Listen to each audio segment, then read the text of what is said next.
Hello, and welcome to Books and Crannies, a book lovers podcast. Heck yeah, my name is Danielle. And I am Shara. Shara. And dudes. Dudes. All the dudes. And ladies, if you don't like being called dude. I guess. Today. All you folks. Yeah, all the folks. I got yelled at when I waited tables by old people for calling them Guys. Yeah. They're like, it's y'all or folks. Yeah, I get yelled at by old people at work sometimes. Yeah, I'm like, dang, sorry, shoot. Yeah. So I say y'all a lot. Mm-hmm. Anyway, today we are covering chapters 19. We're off to a strong start. 19 through 39 of A Court of Silver Flames. Yep.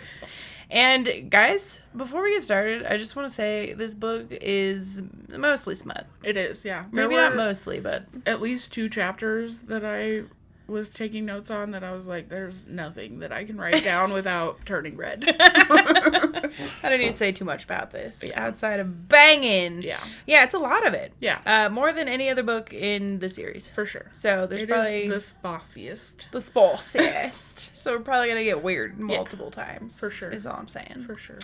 So freaking grab a snack. And a drink. And a blankie. Or do your chores. Yep.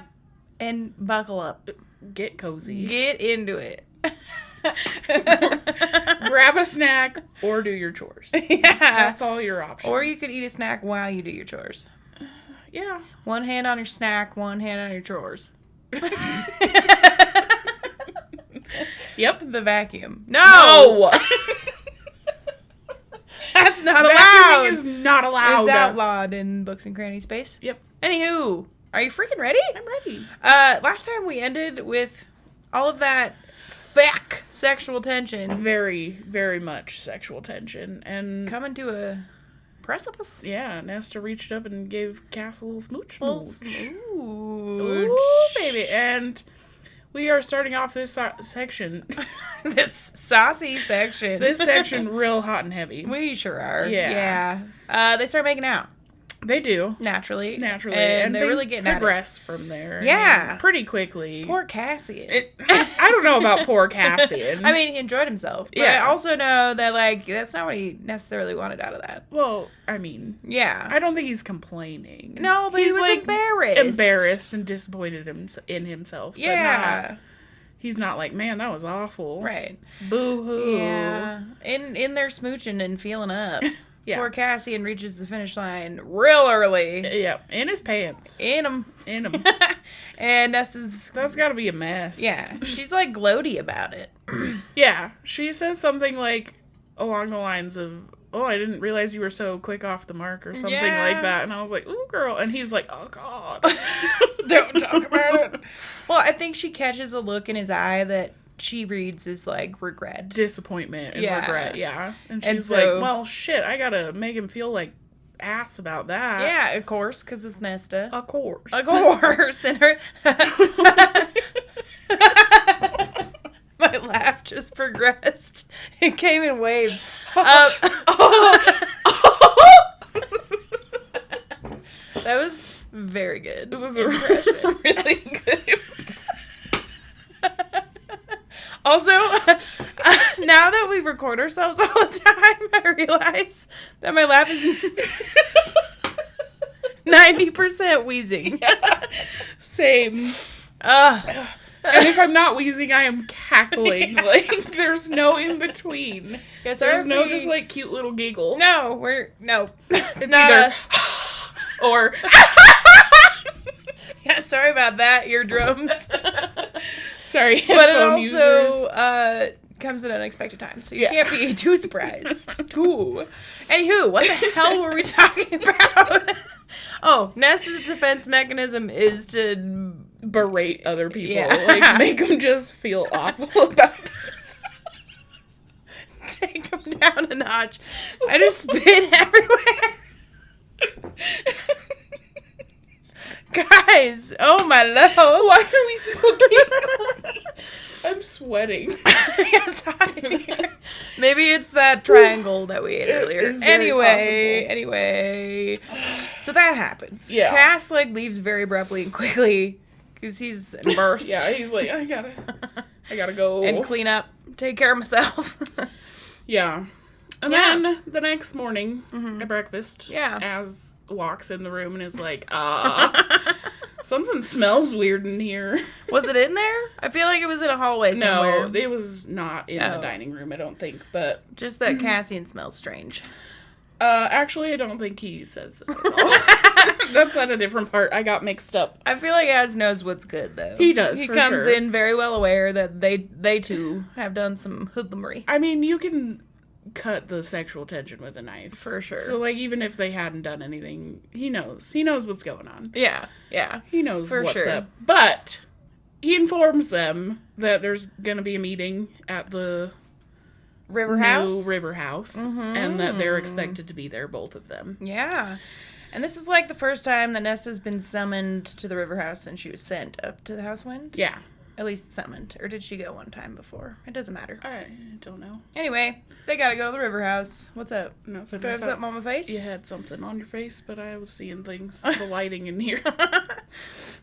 So then they go to the River House? Is it now? Or is there more before that? Yeah, no, they go. But we learn here that the look on Cassian's face after the whole Event. mess in the pants situation was not disappointment or regret. He was like disappointed in himself that Nesta didn't Also cross the finish line? come to completion. Yeah, he's like, man, He didn't get a chance to tickle her. You know. Tickle, tickle, tickle. There's that laugh again. Yeah. He's like, shoot, I didn't hold up my end of things. Yeah, before it all went downhill. I'm a bad man. Are you? Come on, Cassie. It's all right. Disappointed in himself. Disappointed. Well, spoilers, Cassie, and it won't be the last time. It won't. Honey boo boo. No, it will not. Yeah. But anyway, did they then go to the freaking house? They do. They go to the house. While they're flying there, Nesta's like, oh, man, I cannot even look at this man or I'm going to get all hot and bothered again. Yeah, and she has to be like cradled in his arms. Yeah. Oh, darn. Ah, shoot. Poor girl. But yeah, then they Cassian. arrive at the winter house? Winter the house. river house. River House. You look like you're ready with a quote. I have one, but we haven't gotten there quite yet. When they get there, Nesta's got a whole lot of feelings. She's like, oh God, who's going to be here? Who am I going to have to face? Yeah. This is terrible. I don't want to see anyone. They all suck. Well, I don't think it's so much that they suck. I think she's like worried about what they think about her. Yeah. Like because they're keeping up with her training, you know? She's That's like, true. oh God.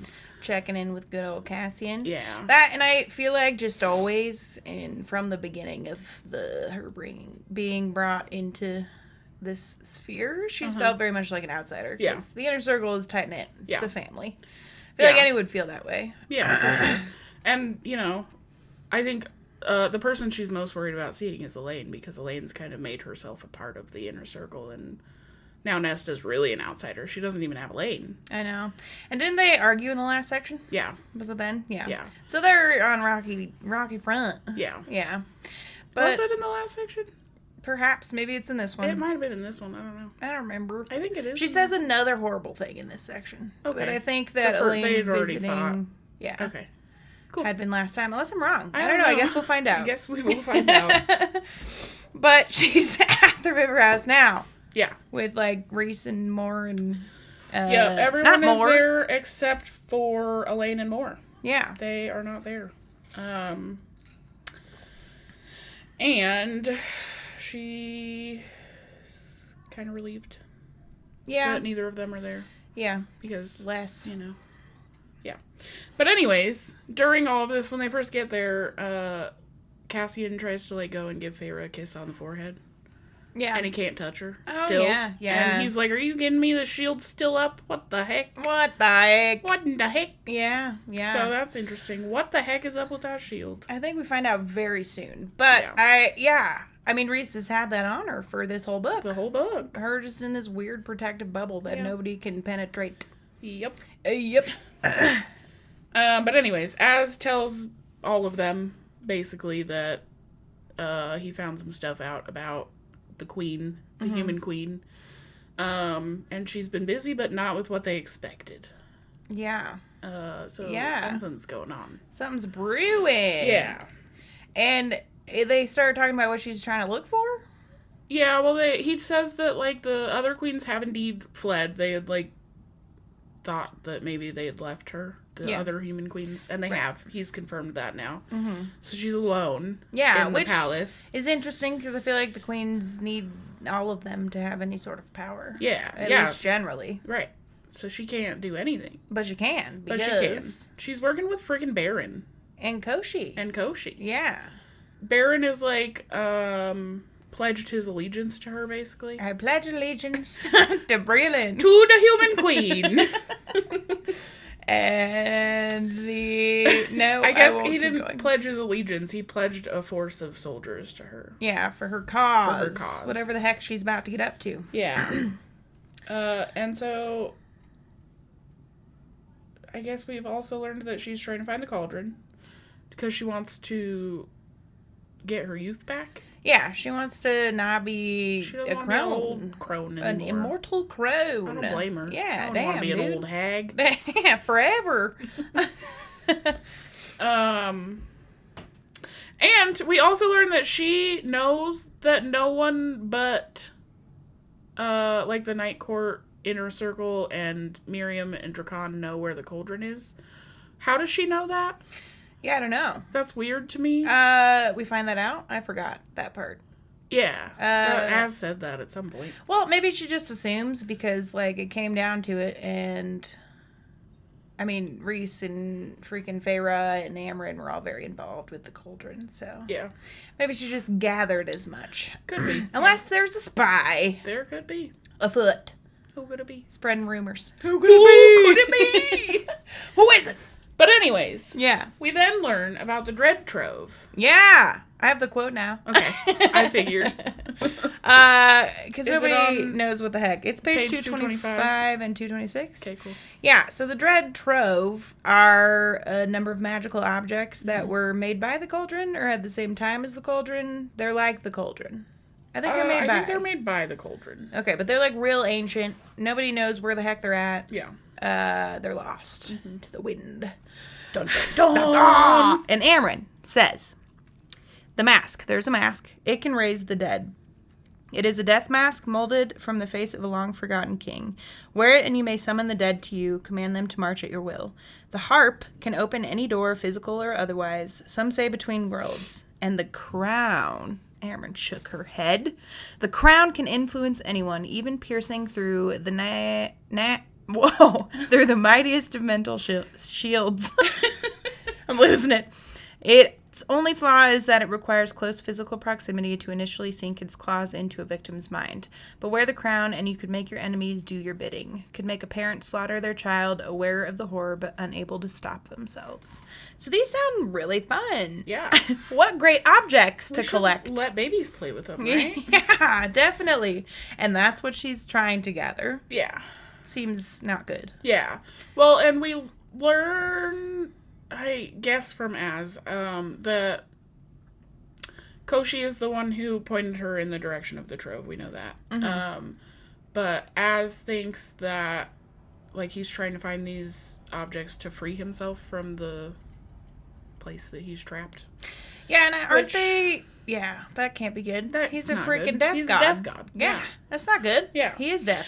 But also, I don't know what you're about to say, so it might be off topic compared to you. Well, it's about the quote that you just read. Oh, okay. So I'll talk about that. The harp. Is it the harp? Yeah. Can open any door, physical or otherwise, some say between worlds. Dude. Are they going to see Aelin? Dude. Yeah. That's interesting. I mean, we did just have a whole paragraph about Meryl's research into... all of the universes stacked on top of each other. Yeah. But interesting. Are they going to use the harp later on, though, to, like, go perhaps to other worlds? Go say, hey. Other dimensions? Maybe we'll find out when we read Crescent City. Yeah. So I thought that was interesting. That's a good note to make. I was going to say, also, that finding the Dread Trove, they, I think, assume that it will help them find the cauldron. Because, like calls to like. Yeah. So, like, the magic of them could maybe draw them towards the cauldron. So Yeah. I'm sure that's, like, the big move in the long run. Well, yeah, Feyre asks, she's like, well, Brienne was also made immortal by the cauldron, so can't she just track it? Because Nesta and Feyre and Elaine can track it. In theory, right? So why wouldn't she be able to? And they assume that it's because when Nesta went in, she was the last of the sisters to go in. Mm-hmm. Wait, no, she went in before Elaine, didn't she? No, Elaine went in first. Yeah. Nesta took something from the cauldron, and so they think that, like, the cauldron either wasn't able to give the queen the ability to track it because Nesta took too much from it, or it was just pissed off and was like, nah, bitch, you can't find me. Yeah. It just chose not to give her that power. Yeah, they do talk about it a little bit. So interesting. Yeah, so they need to find the dang dread trove before Brienne and Koshi do. Yeah. Is the whole freaking moral story here. Yep. That's dangerous. Yeah. And then Feyre basically just outright asks Nesta, like, what the hell did you see when you were in the cauldron? Mm-hmm. Like, we need to know. Yeah. You can't keep hiding this shit. Yeah. And Nesta actually says something. What'd she say? She says, I wasn't aware of what I took, just that I was taking things the cauldron did not want me to have. It seemed fitting, given what it was doing to me. And that's all she says. She can't, like, bring herself to say anything else. Yeah, she's struggling. I guess Feyre didn't ask her what she saw. She asked her what she took. Yeah. I mean, Nesta can't be like, well, I took its left elbow.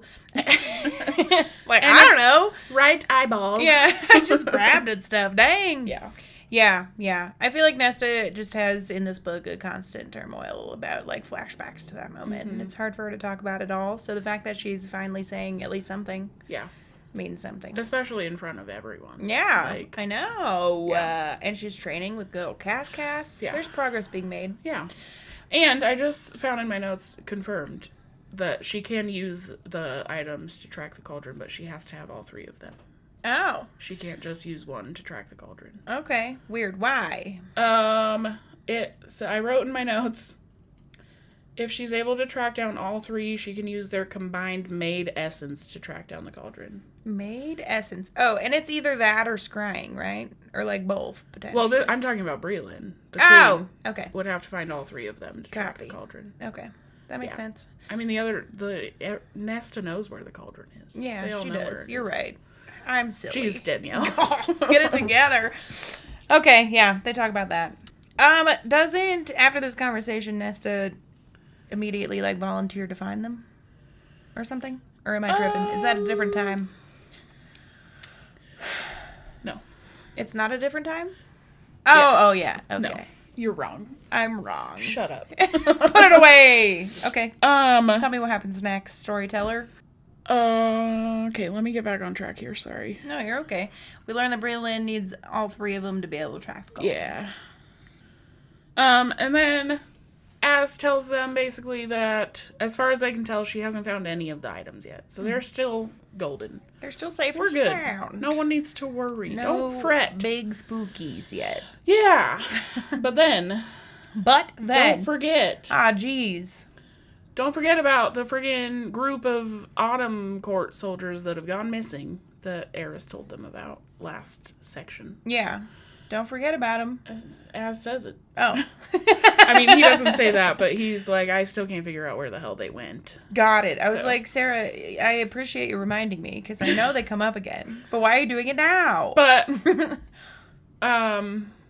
all of that to say, like, we learn now what the hell Az was doing and why he's so busy. We went on a whole tangent about it last episode.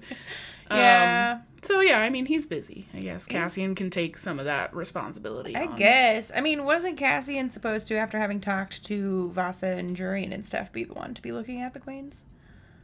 Or is he just now messing with Eris and everyone else? No, yeah, his responsibility is Eris. Okay. Az is dealing with all the other things. All right. Yeah, I mean, he can winnow. Cassian can't, so it makes sense that he would go over and check it out. Yeah.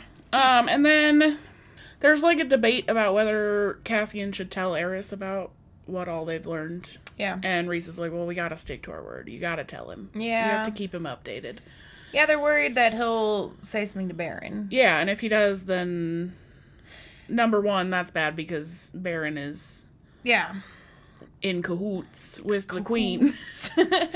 Yeah, and in turn in cahoots with Koshi. Right. Did they go back and forth about essentially gathering that Baron must not know about it yet? Because if he did, he would be searching for the items. Yeah, I don't remember. I feel like they talk a little bit about that. Like, wondering also why Breland's keeping him in the dark. Like, right. If they're meant to be allies, why doesn't he know about the trove? Yeah, you're right. Yeah. Yeah. So Baron doesn't have an idea yet, or else he'd probably be out scoring the freaking Earth. Yeah. Or whatever planet they're on. And Reese also tells Cassian, like, you gotta tell Eris about this because we're allied with him, but you can't tell anyone else. No one else can know about this, otherwise they're all gonna start looking for this shit too, and then we're gonna be in big poops. Yeah. Big poops! Yeah, the other High Lords can't know about it. Like, even these tentative alliances that they formed, like, they're not trying to test the waters and see if they're true or not. Yeah. Yeah, fair. Yeah. Fair. Good call, good old Reese. I'm gonna look at this quote real quick and see if it's something that I actually want to read. I need to get better about writing things that I actually want to read. That's fair. I only pull quotes if I feel like I actually want to read them. I'm like, I think. Oh, so Amber tells them a little more about the trove and how they're, like, spelled to be forgotten. Oh, yeah. It's kind of creepy. Yeah, no, for sure. I forgot that was a whole, like, lore about them. But like, then apparently, like, once you remember them, you can just remember them. Yeah. Like, once you break the spell, it's broken. Right. But only for you. Yeah. Only for you. Yeah, that's interesting. It is very interesting. Because even as, like, what brought this conversation up was as mentioning... I don't even know. It doesn't matter. Regardless, everyone has been spelled to forget they exist. Yeah. So, which is probably a good thing. Yeah. Yeah. For sure. For raising the dead and opening portals and freaking controlling people. Yeah. It's probably good. It's good. For the better. For sure. Yeah. But then, y'all. Then. Dun, dun, dun. Elaine walks in the room. Oh, freaking Elaine. Like, bitches, I'll find him. Yeah, I got this. Volunteers herself. No one else is going to do it. I got you. Okay, Elaine. Where did your balls come from, Elaine? Also, as if you could do anything productive. Literally, though. Just kidding. She's like tending old people's garden. Sarah, come on. This next section made me so mad. As pissed me off for the first time ever. Come on, Az. Ever. Yeah, I love Az. But naturally, Nesta's like, you can't help. I'm not gonna put you at risk like that again. Yeah. Elaine. Yeah. As if it's up to her. I know. Come on. Yeah, it's totally Nesta's choice to if Elaine helps or not. Yeah, and Amren's like, well, bitch, if you don't want her to help, then you gotta do it yourself. Yeah. Come on. Yeah. I mean, something. Honestly, though. Like, both of them are being dumb. Yeah. Like, favorite, I guess we find out. Carry on. Charge ahead. And Amren also, at this point, tells them that because they were made, they can control the trove, but the trove items can't be used on them. Yeah. So, like, someone wouldn't be able to control them with the friggin'... Mass carp and the... What the hell is it? This is the other one. Brett, I have the quote. No, I don't. I thought my finger was still there. What's the other one? Dread.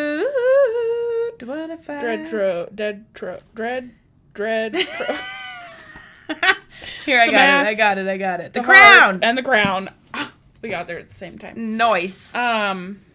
So they wouldn't be able to use the crown on them to, like, control them. Which is good. That's cool. That makes it a little safer to search for them, I guess. Yeah. For the maid people, I guess. Yeah. That's what I'm saying. Yeah. Doesn't Nesta go for, like, a low blow at Elaine during this conversation? Mm-hmm. She says some really saucy shit. She does. I didn't write any of it down. I did write Elaine standing up to Nesta, though. Which, for the first time ever, like, Elaine was kind of a badass. Yeah, she doesn't, like, falter and shy away from Nesta's tongue this time. I feel like Nesta has just ruled the roost for freaking Elaine for all these years. Forever. But she doesn't take her crap. Yeah. Not this time. I think that Elaine kind of stands up to Nesta first, and then Nesta goes for the low blow. maybe not, though. I don't friggin' know. Oh. They're talking about, like, Elaine, or Nesta saying, you know, do you not remember what happened with the cauldron before?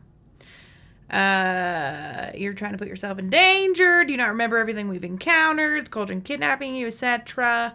And Nesta, or Elaine says, I do, and I remember Feyre rescuing me. And Nesta's low blow is like, look who decided to grow claws after all. Maybe it'll become interesting at last, Elaine. Yep. I can't say I disagree. No, I mean, it's pretty true. Yeah. But it clearly strikes Elaine. She is hurt from that immediately. Yeah. And kind of just leaves. I mean, she doesn't, like, say anything about being hurt, but her face gives it away, and she is like, okay, whatever, Nesta. Yeah. I'll be up here readying myself or something, and goes up to her room. Yeah. But Nesta, relax. And I think Elaine says, like, you can't have it both ways. You can't freaking expect me not to do anything, but then refuse to do anything yourself. And then during all of this, Nesta is like, well, why can't Feyre do it? Which of course she would. Of course. Absolutely she would. Yeah. And she even, like, it says that she feels bad about saying it. Like, immediately as it's coming out of her mouth, she's like, I understand this is messed up. Yeah. And also, Feyre, why can't you do it? And then what do we freaking... I mean, I think we already knew this. For sure. But nobody else does? Right. Well, friggin' Feyre's pregnant. She's preggers. Feyre's like, oh, well, actually, I can't. Yeah. I'm at risk. I'm with child. With child. And it explains her wild-ass fucking shield around her for the last however long it's been. Yeah. And Cassian and everyone start yelping and whooping. There was one person who knew. It was Elaine. She guessed. Elaine guessed it because she saw Feyre puking in the morning or something. Yeah. Which I'm like, okay, that's not the only reason people puke. Yeah. Maybe she was hungover. Elaine. Did you see her drinking? Probably not. But yeah, Feyre's very much pregos. Yep. Prego! And Rhys, like, lets the shield down enough to let Cass hug her and stuff, which finally, Rhys, relax. Yeah. No one's gonna hurt her here. I This know. place is fucking warded. But Rhys let her have a break. On one. Yeah. He's extra heavy protected. He's ready to murder. Murder.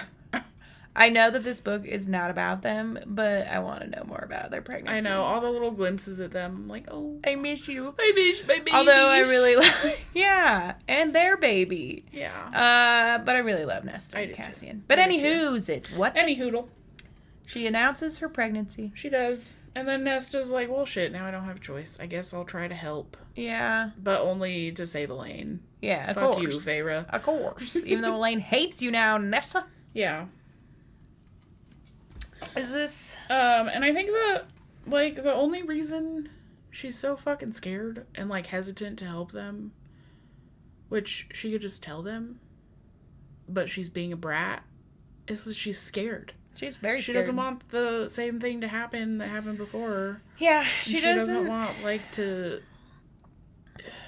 she doesn't go want back into that, you know? Yeah. She's afraid the cauldron's gonna, like, find her again Yeah. and use the things that are important against her Yeah. again. Which, like, is very valid. Yeah.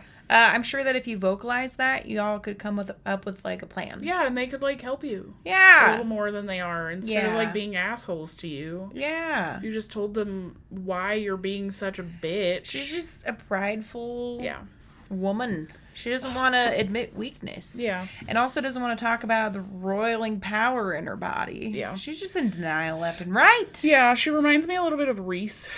Yeah. Like, the whole Amarantha situation and him, like, taking all of that on himself instead of letting other people help him. Yeah.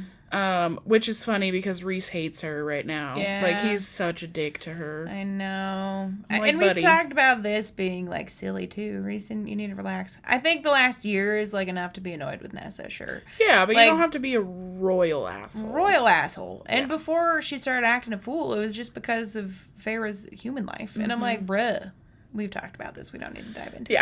Yeah. But, yeah. Does Ness and Cass go to leave at that point? Well, no. Feyre talks to... Cassian and Rhys go off to talk about something. I honestly don't know open. Yeah. But Feyre and Nesta talk for a second, and Feyre's like, I wanted you to be the first to know that it's a boy. The baby's a boy. And then there's whooping, because Reese must also. She says to Nesta, I wanted you to be the first to know, and I'm sure that Reese just told Cassian because he heard me tell you. Yeah. Yeah, she wanted her to know first because Elaine found out about the pregnancy first, and Nesta, like, is bitchy about it. Yeah. She's like, yeah, okay, whatever. As if it wasn't something special for Feyre. Yeah, I literally wrote in my notes, Feyre tells Nesta the baby's boy. She's the first to know because Elaine learned of the pregnancy first. She wanted Nesta to get this information first. She is being sweet, and Nesta's still kind of acting like a bitch. Mm-hmm. Like, yeah, she brushes it off like it isn't something big for Feyre to do. Yeah. And poor Feyre is so, like, I don't know, discouraged with Nesta, it feels like, through all of this. Yeah, it's sad. And later on, like, the smallest things make Feyre smile, and Nesta feels bad about it, too. I know. Yeah. I know. Anywho's it. But then... I guess, yeah, they leave now. Head back on to the House Wind. Yeah. I guess Az is also at the... Oh! I do have to talk about this. Ow! I'm sorry, that was rude. It was warranted. It's fine. What was that? I don't know, dude. So, Az and Cassian are chatting. I think they're, like, in the dining room. They're back at the House of Wind. Yeah. And they're talking about more. And things have gotten weird between Az and Mor. Weirder than they were before. Oh, they're talking about kids. Yeah. Az, like, asks Cassian if he wants kids, and Cassian's like, well, do you want kids? And Az is like, maybe. Or something. I think Az does not. I think he says, nah, doggy. No, Az says it doesn't matter what I want. And then that makes Cassian think of more. So I'm just going to read this quote. Okay. This is on page 241. Word. He was still happy to be Mor's buffer with Asriel, but there's been a change lately in both of them. Mor no longer sat beside Cassian, draped herself over him, and Asriel, those longing glances toward her had become few and far between, as if he'd given up. After 500 years, he'd somehow given up. Cassian couldn't think why. I wonder why. The delicate flower that he's obsessed with? That's literally the only reason I wrote this. I'm like, can you really not figure out why? Yeah. I think that he loves Elaine. Yeah. Come on. It's not that fucking hard to tell. No, be a little more observant. Buddy. Yeah, but I like how Az's answer is it's not up to me. Like, that makes me feel like... Yeah, it doesn't matter what I want. Yeah, it makes me feel like he doesn't expect a future like that for himself. Yeah. And... unsurprisingly, unsurprisingly, would leave it entirely up to his woman. Yeah. His female. Naturally. But then, as you should. Yeah. But then Cass, it's her body, her choice. Mm-hmm. Damn. Not to get political. But then Cass says you would want children. Mm-hmm. And, like, briefly imagines what that would look like with Nesta. Yeah, talking about all of this makes him think about Nesta. Yeah, and then he gets the little tussle they had. And he starts getting randy. He does. And Az can smell it. He can. And he looks at Az and is like, can you just, like, make yourself sparse? Yeah. Chaperone? Yeah. Oh, no. He tells him to turn a blind eye. Chaperone. Mm-hmm. And he goes to find Nesta. Goes to Nesta's room. Yeah. And they have a little chat about, like, this can only be sex. Yeah. Basically. They keep saying that. They just cut straight to the chase. Mm-hmm. Like, hey, I want you right now, but this can only be sex. That's all. I want you. Yeah. And then they do the thing. Well, I mean, they don't do the thing, no, but he treats her. He treats her. I guess she treats him too, huh? Gives him a treat. You're looking at me like I'm insane. Yeah. Gives him a treat. She's like, have some buddy. Dessert, buddy. Some dessert for your dinner. Yeah, he returns the favor. He does. And when she's finished, I should say, mm-hmm. He gets up and leaves. And she's and like, he just, like, turns around before he closes the door, and he's like, we're even now. Yeah. Yeah. And they keep leaving it in this, like, gray area. One, because Nesta wanted him then. Like, she reached for him, and he's like, nope. Yeah. I think. And leaves, saying we're even now. So now is it what? Just, like, done? Yeah, like... I think are we not going to do this again? Yeah. Yeah. Since we're on the same level. Yeah. We've the score is... We're tied. Yeah. We all know that's not going to happen. Yeah, no. Come on. Absolutely not. But the next day they go to training. Yeah. They're training in the freaking the training ring. Up top. Up.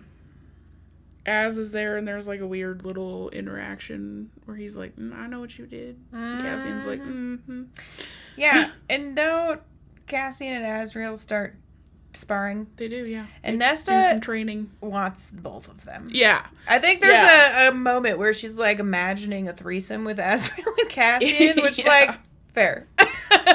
Same. She's watching their sparring, and it's like, oh my god.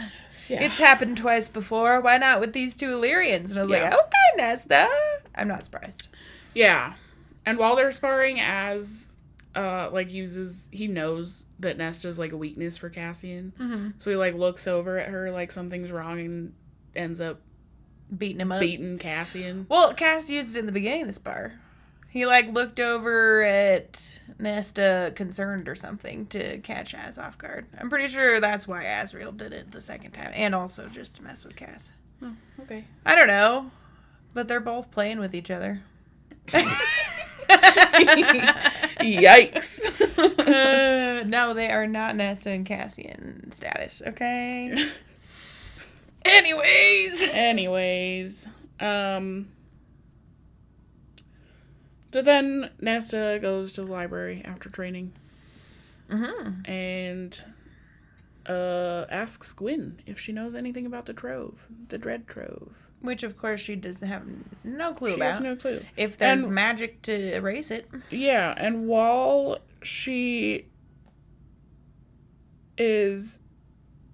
Gwen is telling Nesta, like, I don't know about this, Nesta just, like, daydreams off, and this is when she's thinking about having a threesome with Cassian and Azrael, and wondering what it would be like to be worshipped by them at the same time. I was like, girl, same. Can you blame her? But doesn't Gwen tell her, like, she'll try to find some stuff? Yeah, she agrees that she'll help her. Yeah. Find any information that she can. About that freaking trove. Yeah. I doubt it's going to be there, though, guys. Yeah. Did we not just talk about how it was magicked out of everyone's memory? Yeah. I don't imagine there's a book on Dread Trove. It's hard to say, right? It is. I always want to say Dead Trove, but that's not right. Same. And Gwen just, like, slides this little tidbit of information in about how their library has, like, the most extensive collection? Records. Mm-hmm. But no one knows what lies beyond level 7. Yeah.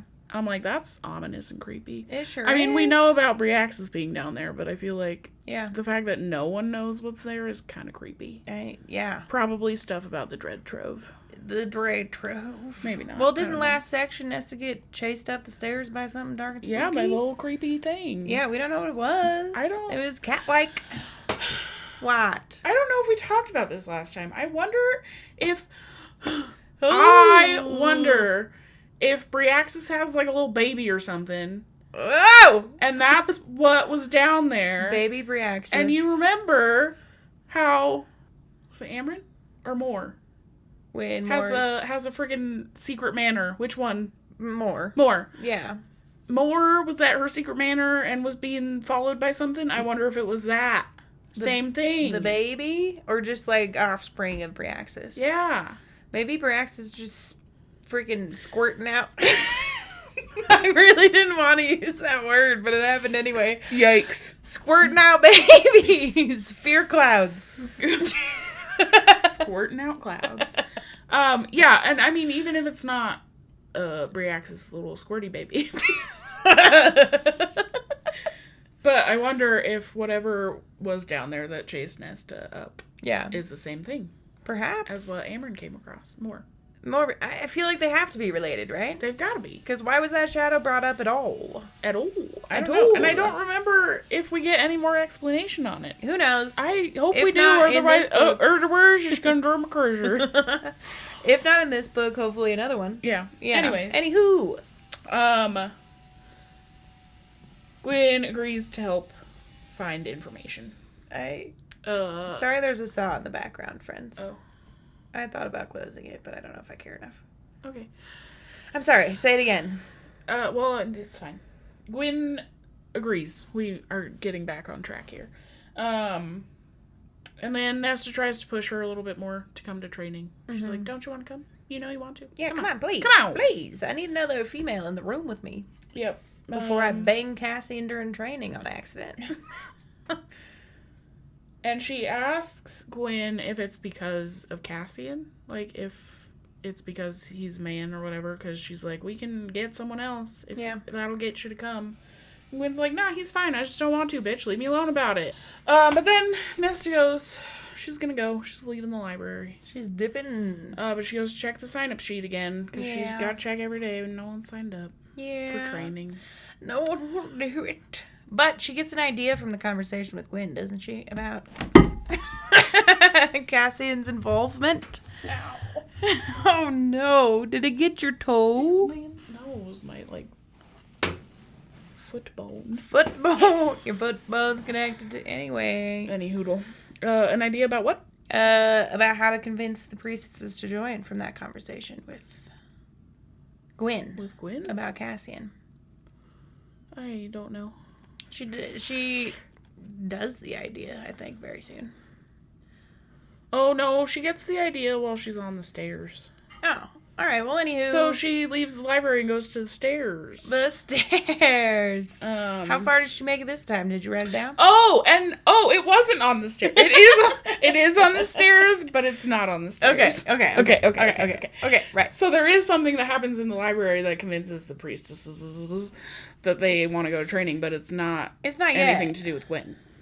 I just mean, I think this conversation with Gwen is what inspires Nesta's idea. Maybe. That then convinces priestesses. Sure. All right, well, anyway, what were we going to say? What happened on the stairs? She goes to the stairs. Yeah. And she makes it to step 2000 this time. Heck She's making freaking progress. Dude. I don't know. I guess she got the idea. I didn't write anything down. I know that she got the idea on the stairs, or maybe thinking about her conversation with Gwen, and she was like, oh, yeah, revelation. Yeah, whoa. I don't remember what it was, though. It doesn't matter. But then 5 days later... Yeah.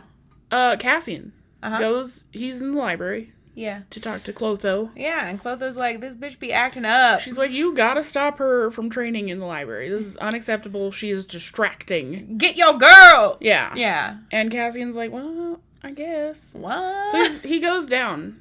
Yeah. Down to where Nesta's on level 5 or something. Goes to chat to her. Yeah. And she's like practicing the maneuver or something. And he's like, bitch, you're dropping your elbow. She's like punching at the stacks. And he's like, girl, that elbow though. You can't drop that elbow. Come on. So he goes and like shows her how to do it. Yeah, he walks her through it. He does. And then he's like, oh, well, he notices there's priestesses like up on the railings watching them. Yeah, all of them gather. And he's like, bitch, you did that just fine this morning. Your elbow wasn't dropping. What are you doing? She's like, I know. She's like, I know. Yeah. Don't worry about it. Don't worry. It was just put on a show to be like, hey, this is how Cassian teaches. He's actually really respectful. And he asked her, like, can I touch you? Every time he showed her something new. So it was all a big manipulation, and I love that for her. But then Cassian's like, yeah, but really stop practicing in the freaking library. Yeah. And leaves. Yep. And then it's a little while later, Nesta's leaving. Again, leaving the library. Yeah. Goes to check the sign-up sheet again. Yeah. And wait, is this? I think Clotho stops her. Like, she doesn't actually check it.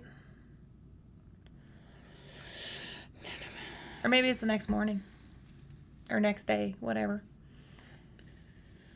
Yeah, well, she does check the sign-up sheet and it's empty and she gets sad, so she goes to the stairs. Yeah. Goes down she doesn't even make it, like, very far. She gets tired and goes to bed. Yeah. And she goes to her room and there's a book that she assumes the house gave her. Oh, yeah. And it's called the dance of battle. Yeah. And she's like, this is kind of out of your wheelhouse, house. What are you doing? Wheelhouse, house. Come on, house. What the heck are you Where's doing? the dirty smut? And she spends the night reading the book. And yeah, I think when she like questions the house's choice, it like drops romance as if to suggest it was not. It wasn't in her. fact. Yeah. And then she like smells Cass on it or something. Yeah. Yeah. It's Cass's book. Yeah, and she spends the whole night reading it and thinking about Cassian. Yeah. And like thinking about watching him in battle and yeah. Gets all hot and bothered again. Yeah. She might as well be reading smut. I think she tells the house, she's like, can you give me some privacy tonight?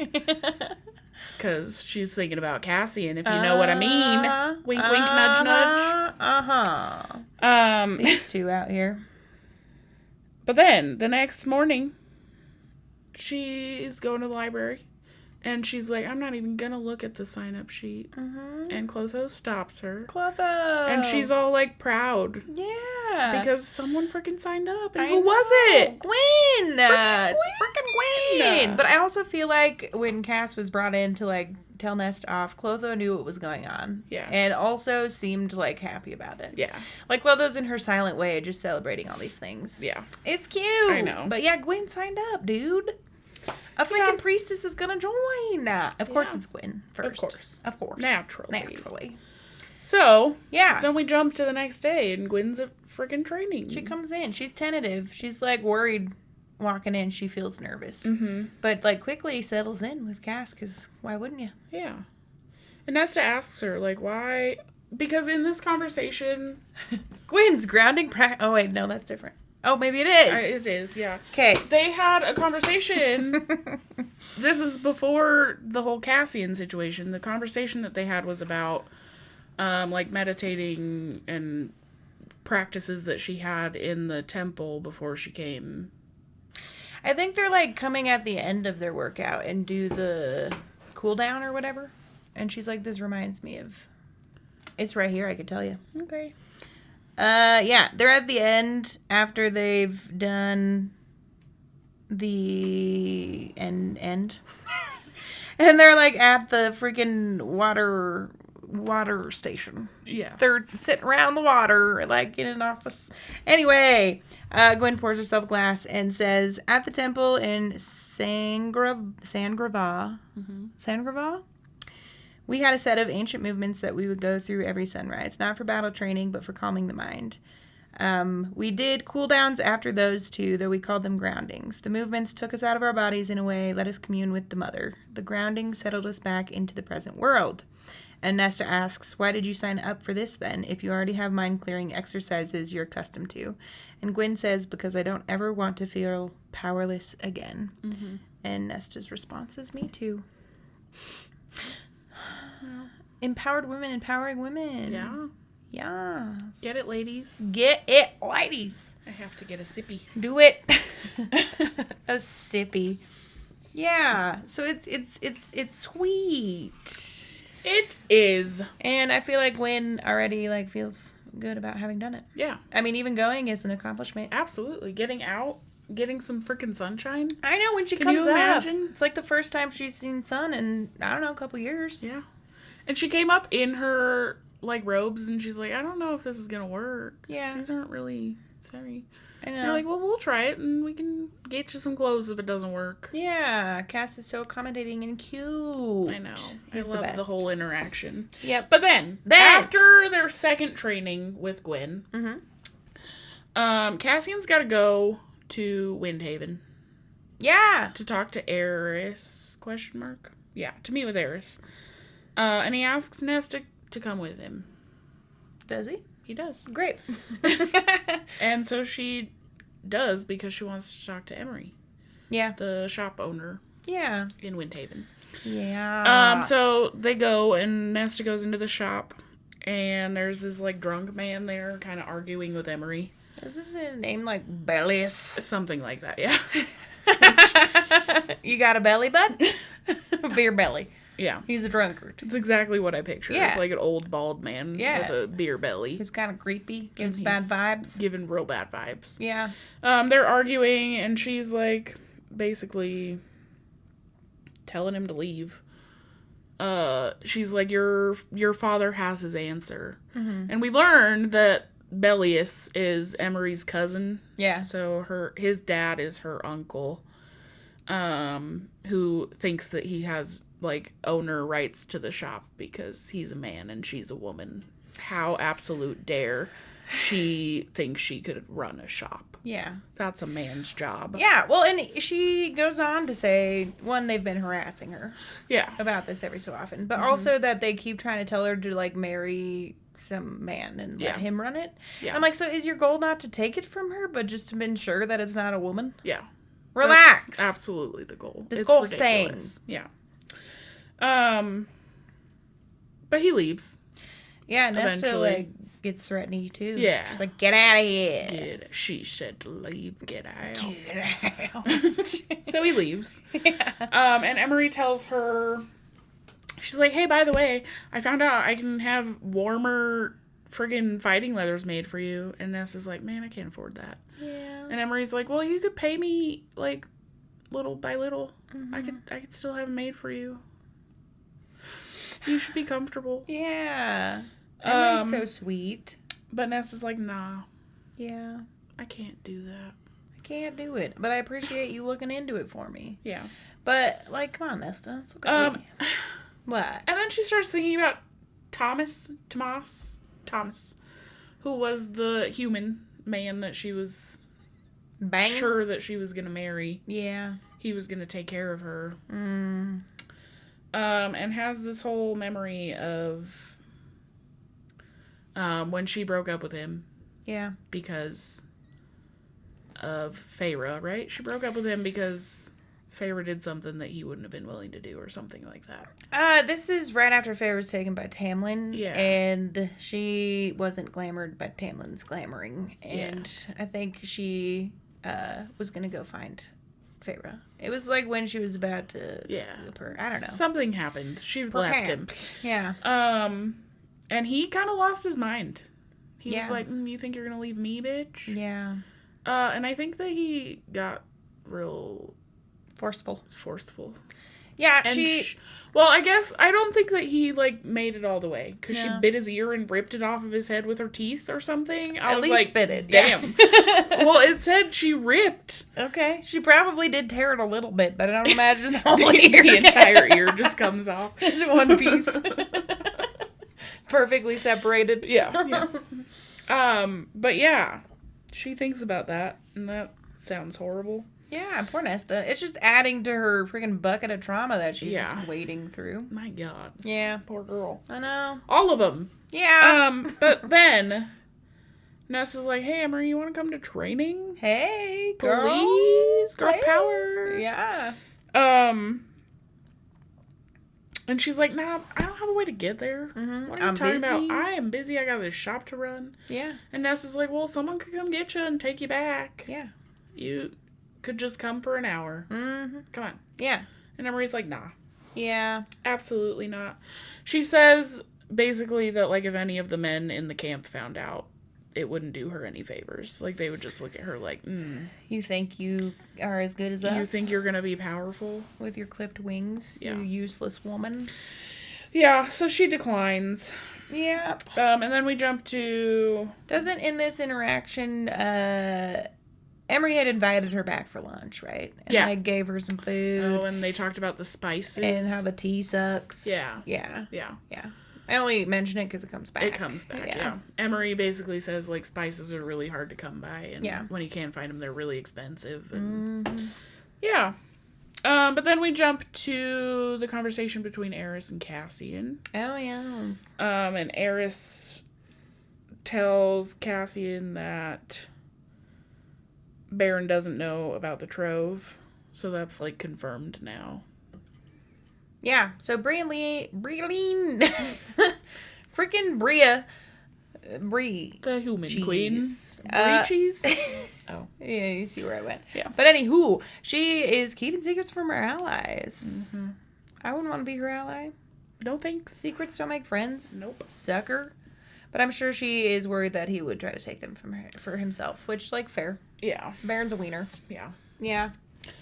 And Eris says some mean things or something. I don't really know. I didn't write it down. Cassian, I think, is just rubbed the wrong way by his arrogance and the way he acts. But then Nesta goes on to, convince him that he very much is not a dumb brute. Yeah. And it feels sad that he's sad. Yeah. She feels real bad. Even though I'm pretty sure she calls him a stupid brute all the time. Well, and she says something like that, or in the, thinks about how she's called him that before. Yeah. And, regrets that. Yeah. But yeah, then she wants to make him happy. She really wants to cheer him up. She sure does. She does. My goodness. Does she? My goodness. In the dining room. Yep. On her knees. Yep. Goes to flavor town. Yeah. And, demands that he unleash. Yeah. Himself. Because he's, holding back. Yeah, he doesn't want to hurt her because he's got a big old schlong. Big! Little Cassian is... Not so little. Yeah, yeah. But they have that whole exchange. It's in her mouth, by the way, not in her. Period. Just gotta be clear on that. Yeah. So she's preoccupied. She's got a real full mouth. She sure does. Yeah. It's a whole event. And I think she, wants to go further. They she's almost do. Unbuttoning pants. Yeah, he tells her to take her pants off because he's like, I need you right now. Yeah, on this table. She's like, okay, sir. Aye, Captain. Roger! And then they hear footsteps. Yeah, freaking ass. Shuffling. And Cass says, footsteps of someone who knows how to be silent. Yeah. So, obviously, he wants to be known that he's there. Entering, which fair. But why you gotta come right now as? Because he's their chaperone. He's supposed to be chaperoning them. Yeah, I know, but we all know that you don't care that much. Well, and, this is making both of them happy, so why we gotta interrupt that? Yeah, come on. And the house will feed you in any part of the house. Come on. Come on. Maybe it only does that for Nesta. I mean, Cassian is shook when she talks to it. Yes. But, yeah, but Az anyways, comes and interrupts this ordeal. Az comes in. And, he's like, Cassian, what are you doing? You can't show all your hands at once. Yeah. Buddy. Yeah. You gotta lead up to it. Come on. And Cass is all pissed. Yeah, Cassian's like, who are you to tell me what to do? And Az says, I have a quote written down. I have no idea what page it's on. He tells Cassian, you let her suck your dick in the dining room at the table I'm currently eating at. I think that entitles me to an opinion. And Cassie laughs, I think. Yeah, and he's then like, you're right. Fair point, bro. Oh, can't even fight that one. Yeah. Yeah. It's a whole event. They keep just going back and forth. They don't ever get to the big old accomplishment. Juice of it all. The juice. Don't talk about juice in this context. Juice. It's got the juice. My brain went to corn. At least the corn song. Yeah, yeah. Anyways, Cassian's got to go back to Windhaven for something. I don't... Cass does? He does, yeah. Okay. Is that what I said? Yeah. Okay. Yeah. And when he tells Nesta that he's got to go, she's like, well, while you're there, can you do me a favor? Mm-hmm. And he's like, yeah, sure, whatever. Yeah, whatever, dude. So he goes to Windhaven, and he goes to Emery's shop, and he's got a gift from good old Nessie. Good old Nessie. What was it? Freaking packed up spices like cumin and, I don't know, other stuff. A bunch of salt. Yeah. And pepper? tea. Mm-hmm. She just gave her a little care package. Yep. With all the spices and teas that she could need. Yeah. And she tells Cassian to tell Emery. That if she wants to say thank you to Nesta, she'll come to training. Mm-hmm. And Emery's like, nah. Yeah, and Cass, mentions, too, one of us, somebody can come pick you up and we'll win you to the house. Yeah, and he tells her, we know you've got this shop to run. If you can only come for the first hour, we'll make it work. Yeah, you don't have to stay for the whole thing. Yeah. And she's like, nah. And he's like, all right, well, if you change your mind, just let us know. Yeah. Someone will come freaking get you. We're gonna get you. We'll scoop you up. We'll scoop. Scoop. And then the next day, Nesta walks into the training ring and freaking Emery's there. I know, and Cass is all happy. Yeah. Gwen's smiling. And Emery and Gwen become, like, quick friends. Yeah, they bond over something. Which is real cute. I think they all kind of, like, bond over their love of reading, which I took a note on. Yes. Because I thought it was cute. Because I'm like, I know, it's us. Even though... Without the drama. Gwen doesn't read all the smut that the other two do, but they still all love to read. Gwen is, like, the little sheltered friend who's never been introduced to smut or dark romance. Yeah. And they're like, ooh. And they talk about exchanging books and how, like, Emery's going to bring Nesta some. And she goes, well, I'll bring a beginner one for you. Yeah. Which is so cute.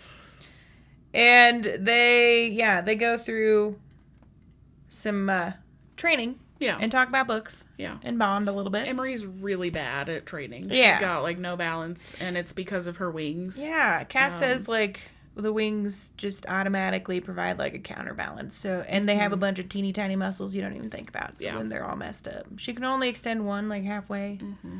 The other one almost full, but not quite. Yeah. Poor Emery. I know. And once the hour's up, Reese comes. And doesn't he, like... He comes to get her. Yeah, he's coming to bring Emery back to Windhaven. And he, like, looks at Nesta and, like, draws claws down her brain. In a nice way. It's not, like, angry. No, he's mean to her. He gets in her head and tells her, like, don't be mean to Gwen. Yeah, and she's like, mind your business. Mind your business. And I was mad at this moment. I'm like, she has been nothing but nice to Gwen. Who the fuck are you? Well, I think Cass, like, reprimands him. He does. In their mind. He's like, dude, you can't believe one good thing about Nesta. Like, stop antagonizing her. Mm-hmm. I've told you about the progress. She's treated them like friends. Like, nothing more or less. I mean...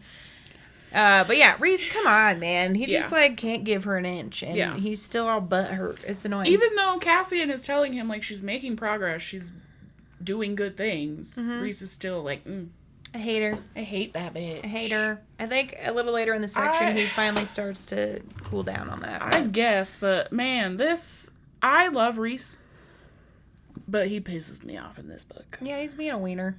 Him and Favor both. Yeah. Piss me off a little bit. Well, Favor's not doing much. Favor's not as bad, but Reese, she's just like, being pregnant. Yeah.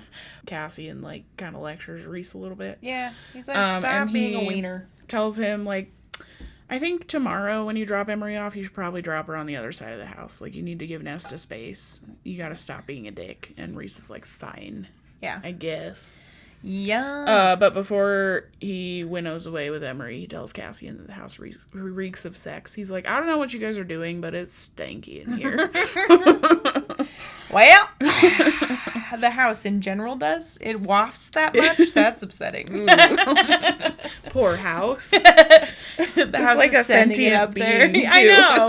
You're just banging inside the house. Poor house. Smells like stank. Anyway, then what happens? Well, that evening, Nesta wakes up having a nightmare. Oh, shoot, man. Yeah. Oh, wait, this is a different time. Not quite there yet. Yeah. She wakes up from a nightmare about her father, and she goes to the stairs again. That's like her coping in the night when she can't go to training. She's gonna go to the freaking stairs, which is training in its own right, I guess. Yeah, for sure. And she gets to 3,000 stairs before her legs give out on her. Heck yeah, dude. Progress. We went from 2,000 to 3,000. Holy crap. I know. And doesn't the house, like, give her a glass of water? Yeah, it gives her some water and a cool breeze. And then... It's like, you good? Yeah. And then drops scrying instruments, bones and stones. Yeah. And, it's like trying to encourage her. Yeah. She, like, explains to the house why she isn't ready for scrying, and it takes him away. It's like, all right, I got you. Yeah. I understand you, even if no one else does. Mm-hmm. The house is I'll give you friend. some freaking grace. Yeah. And then later, there's a meeting, with Amryn and Elaine. No, Amryn, Azrael, Cassian, Feyre, and Reese. I don't think Nesta's there. No, because they're talking about her. They're talking about her, and how Amryn's like, she's got to do this right now. We don't have time for her to play around. Like, we need her help to find these trove items, and I know she's trying to research, but it's not enough. It's not enough. And if she's not willing to do it, then we're going to get Elaine to do it, because Elaine is willing. Yeah, and she has a week, She has a week. Yeah. That's... To freaking scry it up. Yep. I would be afraid to scry too, shit. After the last encounter. And this is where I got real pissed off again. The back of my earring fell off. I'm sorry. I got real pissed off at this point because Az says something real rude, I guess. Az says to the others, there's a darkness in the trove that Elaine should not be exposed to. Okay, but it's fine for Nesta? But it's fine for Nesta. Are you fucking kidding me? Come on, Az. Yeah. So, just proof right there, again, that he absolutely loves her. Yeah, for sure. He wouldn't be saying that if he didn't. I know. I think that Nesta... Well, no. I was going to... Never mind. Nesta is treated like, hard as steel and like she can handle anything because she has this darkness, even though for the past year she's proven that she very much cannot. She can't handle shit. She She's can't even sit by a fire. I know. And Elaine hasn't been through nothing comparatively. Yeah. Like, she got stolen, which is traumatic, and was made, which is traumatic. I suppose she has some stuff. But, like... I guess. But she also hasn't helped at all. No. And she's being treated as a delicate little flower, which, Still, she's high fae. She has powers. And she's better off right now than Nesta is. Why are we still coddling her? Like, coddle Nesta for a minute. Straight Jeez. up. She needs a little coddling, even if she's hard to coddle. Yeah. And Cassian also gets offended by this. I'm not the only one that was offended. Cassian's also offended. He's like, why are you willing to risk Nesta but not Elaine? Yeah. I don't... That's... It's bad. It's flawed logic there, Az. Like, come on. And this is when Amren's like, well, she's got a week to track him down, or we're going to go to other routes. Oh, and Varian is in this fucking meeting? Yeah. Apparently he's the only one outside. Yeah, we went from no one is allowed to know about this to the fucking, like, right-hand man of the High Lord of Summercourt knows about it. I know. Are you kidding me? I think that in the initial conversation, Amren had brought Varian up. And, like, Reese had said, we'll talk about it or something. So, obviously, she convinced him to tell Varian. Yes. But Varian, I think, is more devoted to Amren than to Tarkeen. Yeah, I mean, and I trust him. But Varian's still, I'm a nice like... guy. I know. And he also reels Amren in during this, doesn't he? He's like, you need to be nice. Yeah, he is. Yeah. Amren, you're being a little mean. Calm down. Yeah, I guess. I was just like, we're just gonna, like, throw that in here all of a sudden? Yeah. Like, we should have known that. I know. Yeah. Well, Varian's here. He knows. Varian's here. But Tarkeen does not yet. Yep. And won't, likely. Yeah. And then we jump to a few days later. Mm-hmm. Nesta's in the library. And Gwen comes running to her like, oh shit, Nesta. Meryl knows that you switched those books. She's mad. Okay. You should be scared. I know.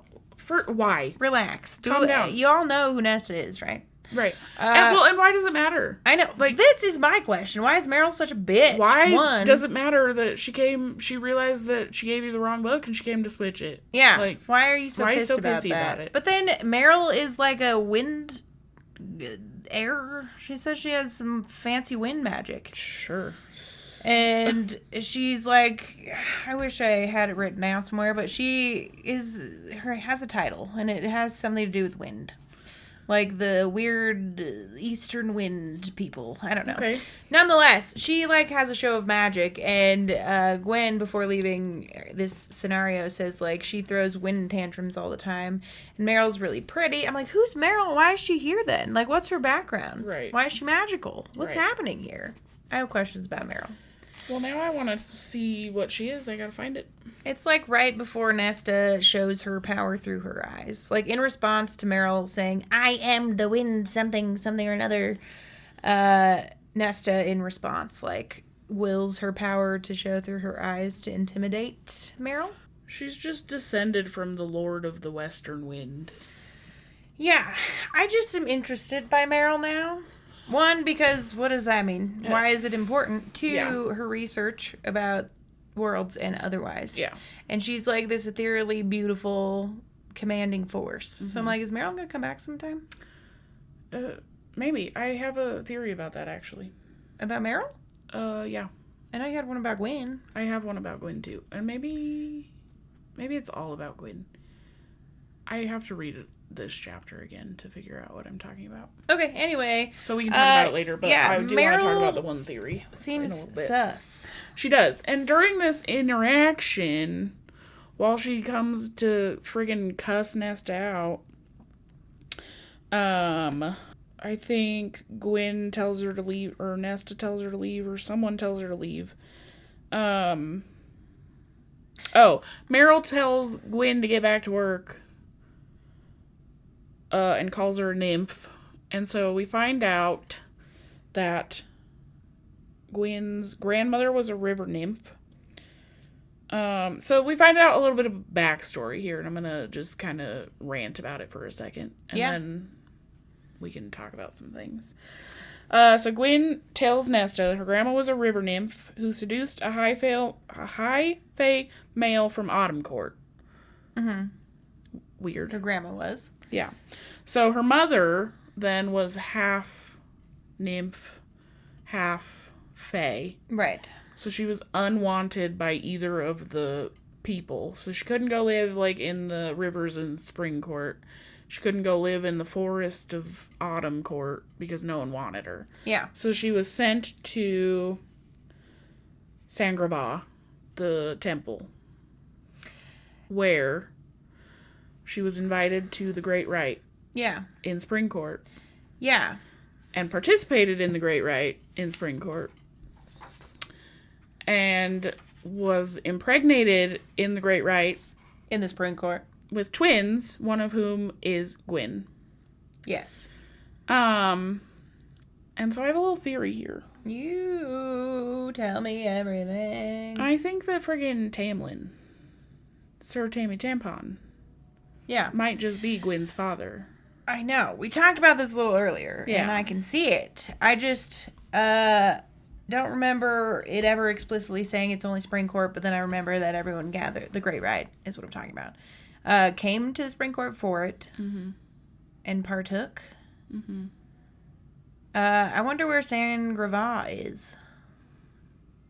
I don't know. I don't know if it matters. Did you say they were brought to the Spring Court for the Great Rite? Well, they were, like, invited to the Great Rite, yeah. So they attended the Great Rite. So it wasn't at the Sangrava or whatever. No. I just know that there's, like, priestess temples spread around. It doesn't matter, though. But, yeah that's an interesting idea. Yeah, and the grandmother,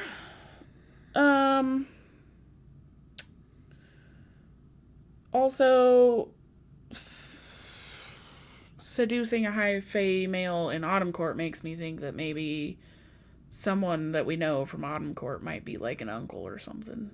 Or not an uncle, grandpa? Grandfather. Maybe. Baron or heiress? Although any of the brothers? Yeah, I don't know how long ago this was.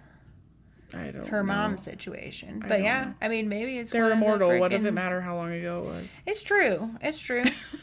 Tamlin's been around for like 500 years, hasn't he? At least. Or something. Thousands, perhaps. Yeah. Yeah, you're right. But maybe she has ties to both the autumn and spring. I mean, it sounds like it. I mean, she definitely has ties to autumn. But spring, yeah, maybe. Yeah. I know that, like, a lot of people... No. I don't know if a lot of people participate in the Great Rite, or do they? Is it always Tamlin first, and then they get to do it if they want? Yeah, Tamlin is gets to pick who he wants to... Yeah. Do the deed with. Right. And then the other... Like, Lucian did it that one time. Well, Lucian did it in his stead. Tamlin refused. But I feel like there were just, like, orgies happening all over the place. I'm sure that's true. Once Tamlin picks his I feel like to say that she participated in the Great Rite is like saying she was the one. She was the participant. It makes me want to go back and read about Tamlin's explanation of the Great Rite. Of the Great Rite, yeah. Yeah. That would be interesting. We should do that. We should, but I feel like... I don't know. That's interesting. Now I want to know more. Yeah. You'd think that this high fae male Tamlin, who is just banging a person every year, would know if he had descendants. Would he, though? Because I feel like they just bang to, like, create more magic for the fucking season or whatever. Yeah. Whatever they do, and then they just part ways and they never talk again. It's not like... Yeah, but... And he's also, like, freaking... During all of it, he's, like, under a fucking... sex spell. It's true. He is out of his mind. He's out of it. He's in with the magic. His beastie brain. Beast brain. Yeah. Well, that's an interesting theory. Yeah. About Gwen. Now I want to know. I'm pretty convinced. Yeah, I feel have like it's pretty myself solid. thoroughly convinced. I think it's pretty solid. Yeah. And why would they? I don't know. They give you a lot of specific information. So yeah. Like, there's got to be a reason for Sarah it. does. They. All of them. It's me. I'm Sarah. Yeah. But anywho, Meryl dips. Yeah. And Gwen dips. Meryl goes that evening back in her bedroom. Mm-hmm.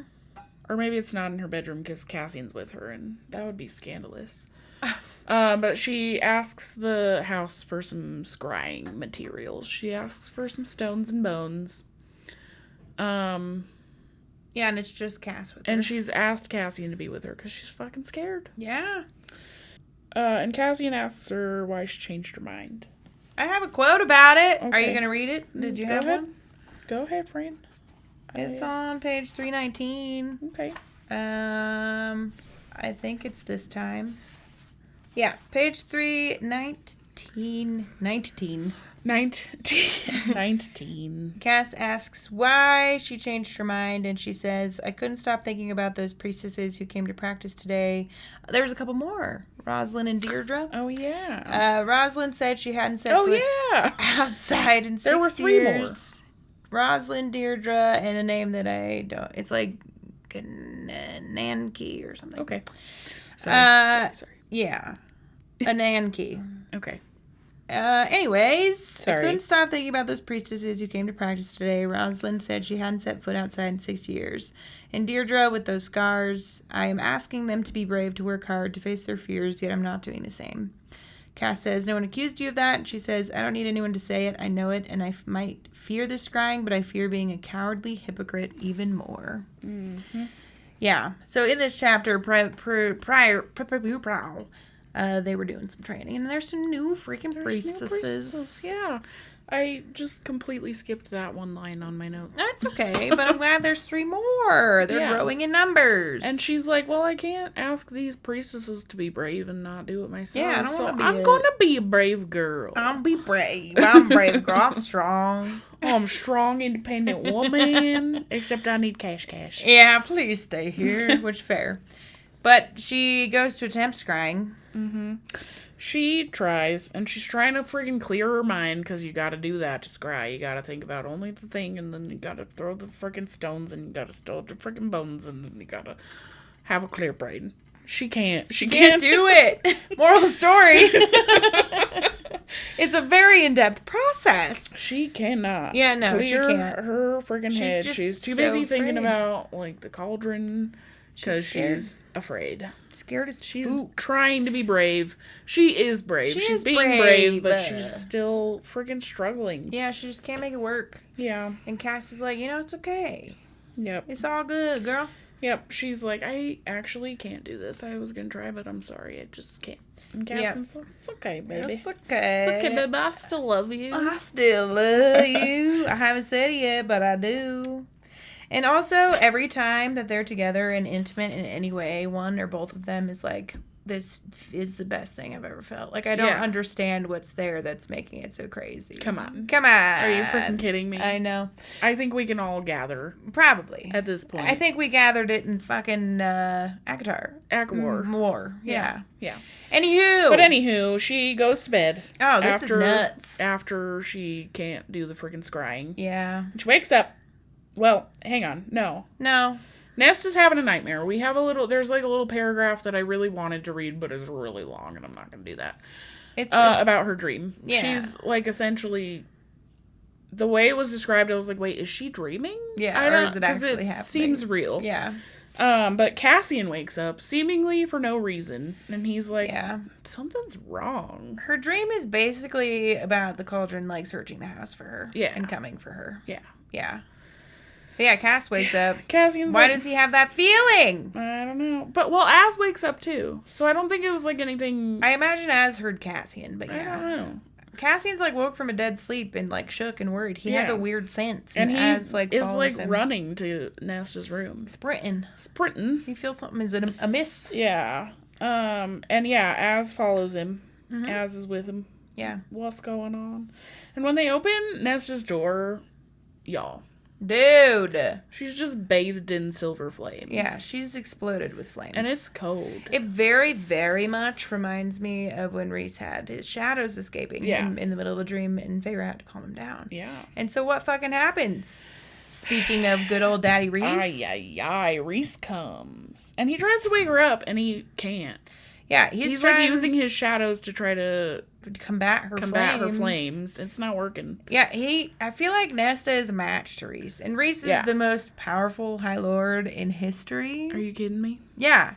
He's like trying to smother her flame with his shadows and is like on top of her yelling, like trying to get into her mind, and does, but it won't calm her down. He goes into her dream to try to wake her up and still won't calm her down. But he sees what she sees. I know, I have a quote about that. Okay. But first, Cassian like steps forth and starts saying her name, which like calms her down enough. Yeah.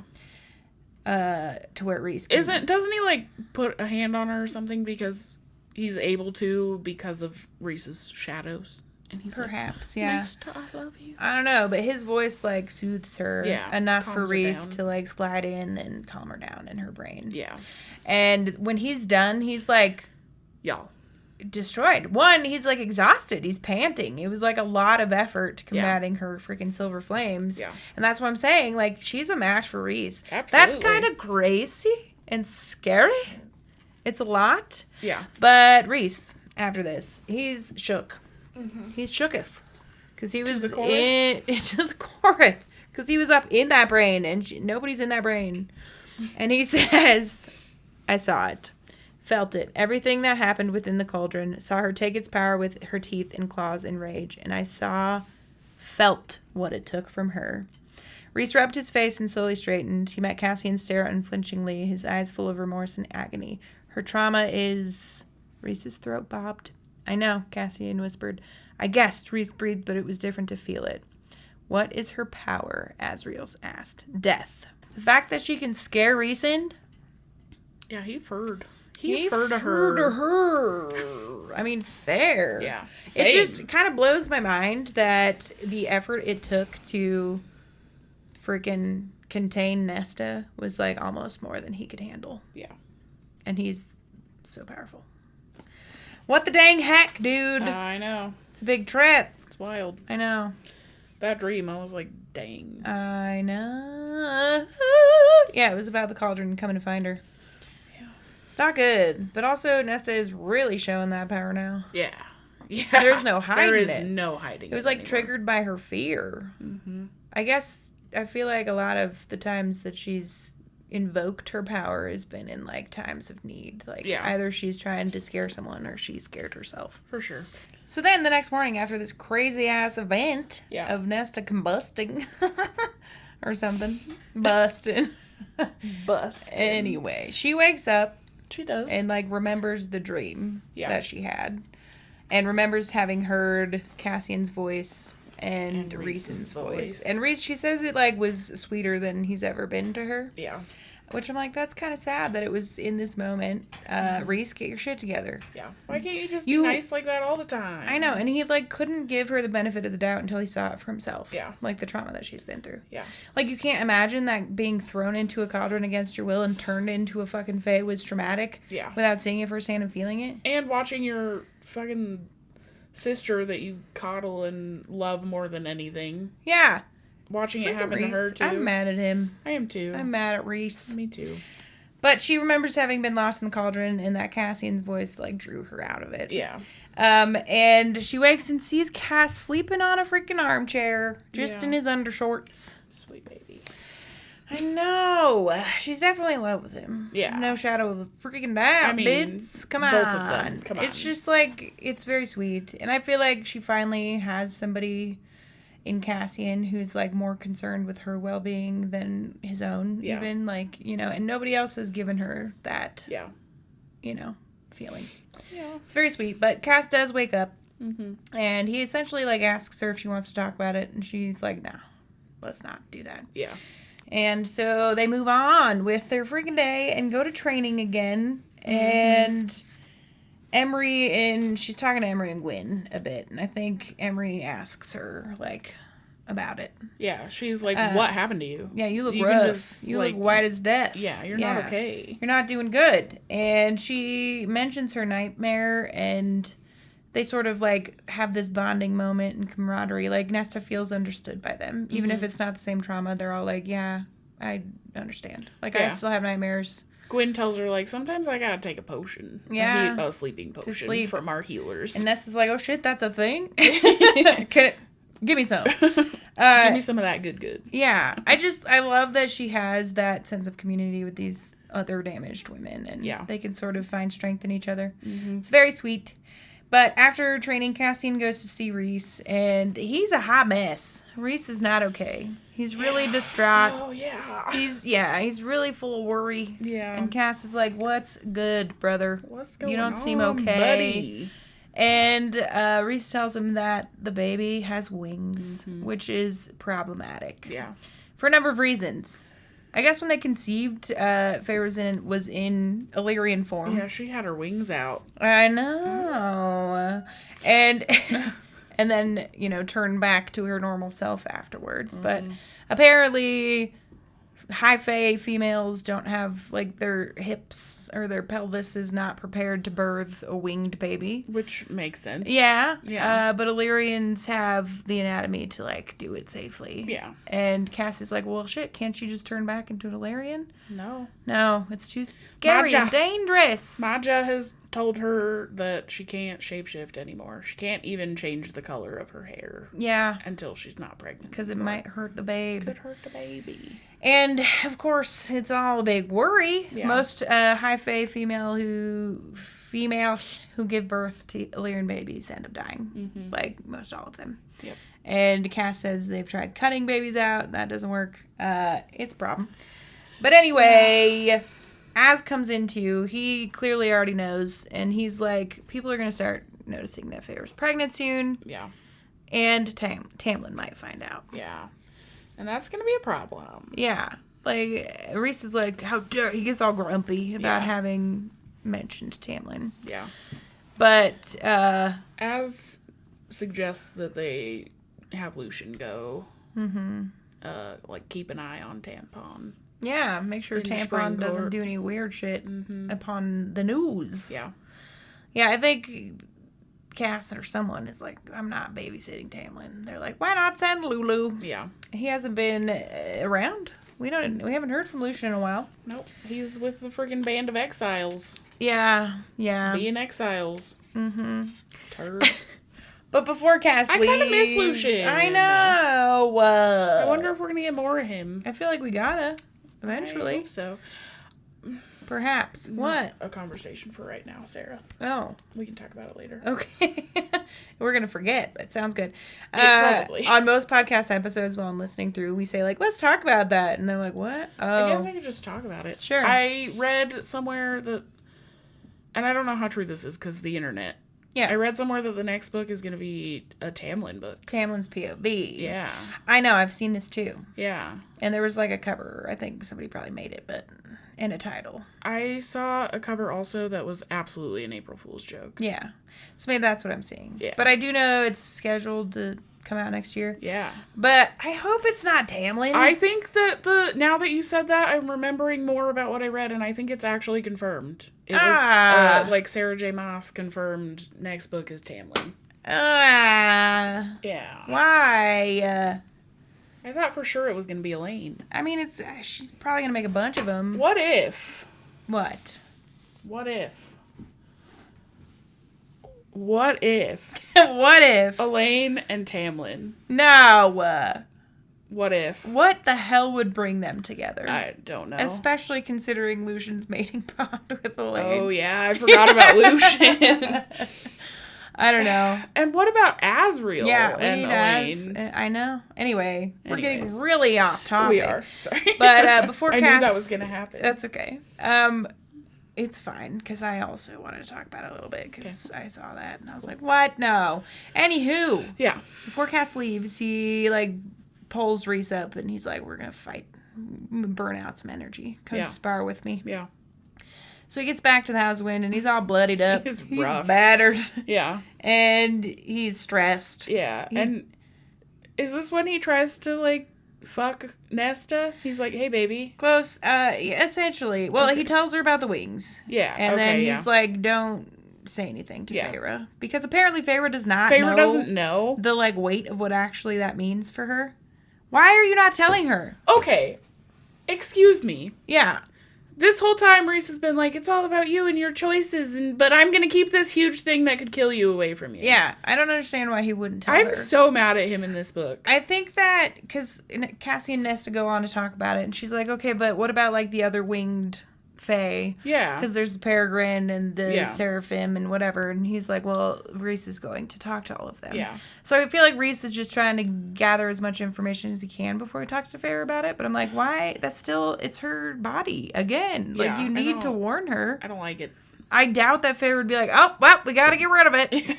Like, come on. Yeah. Yeah, that's annoying. Yeah. But Cassian asks then, he asks Nesta, like, why haven't you sought me out? Yeah. And she's like, why haven't you sought me out, fool? Mm-hmm.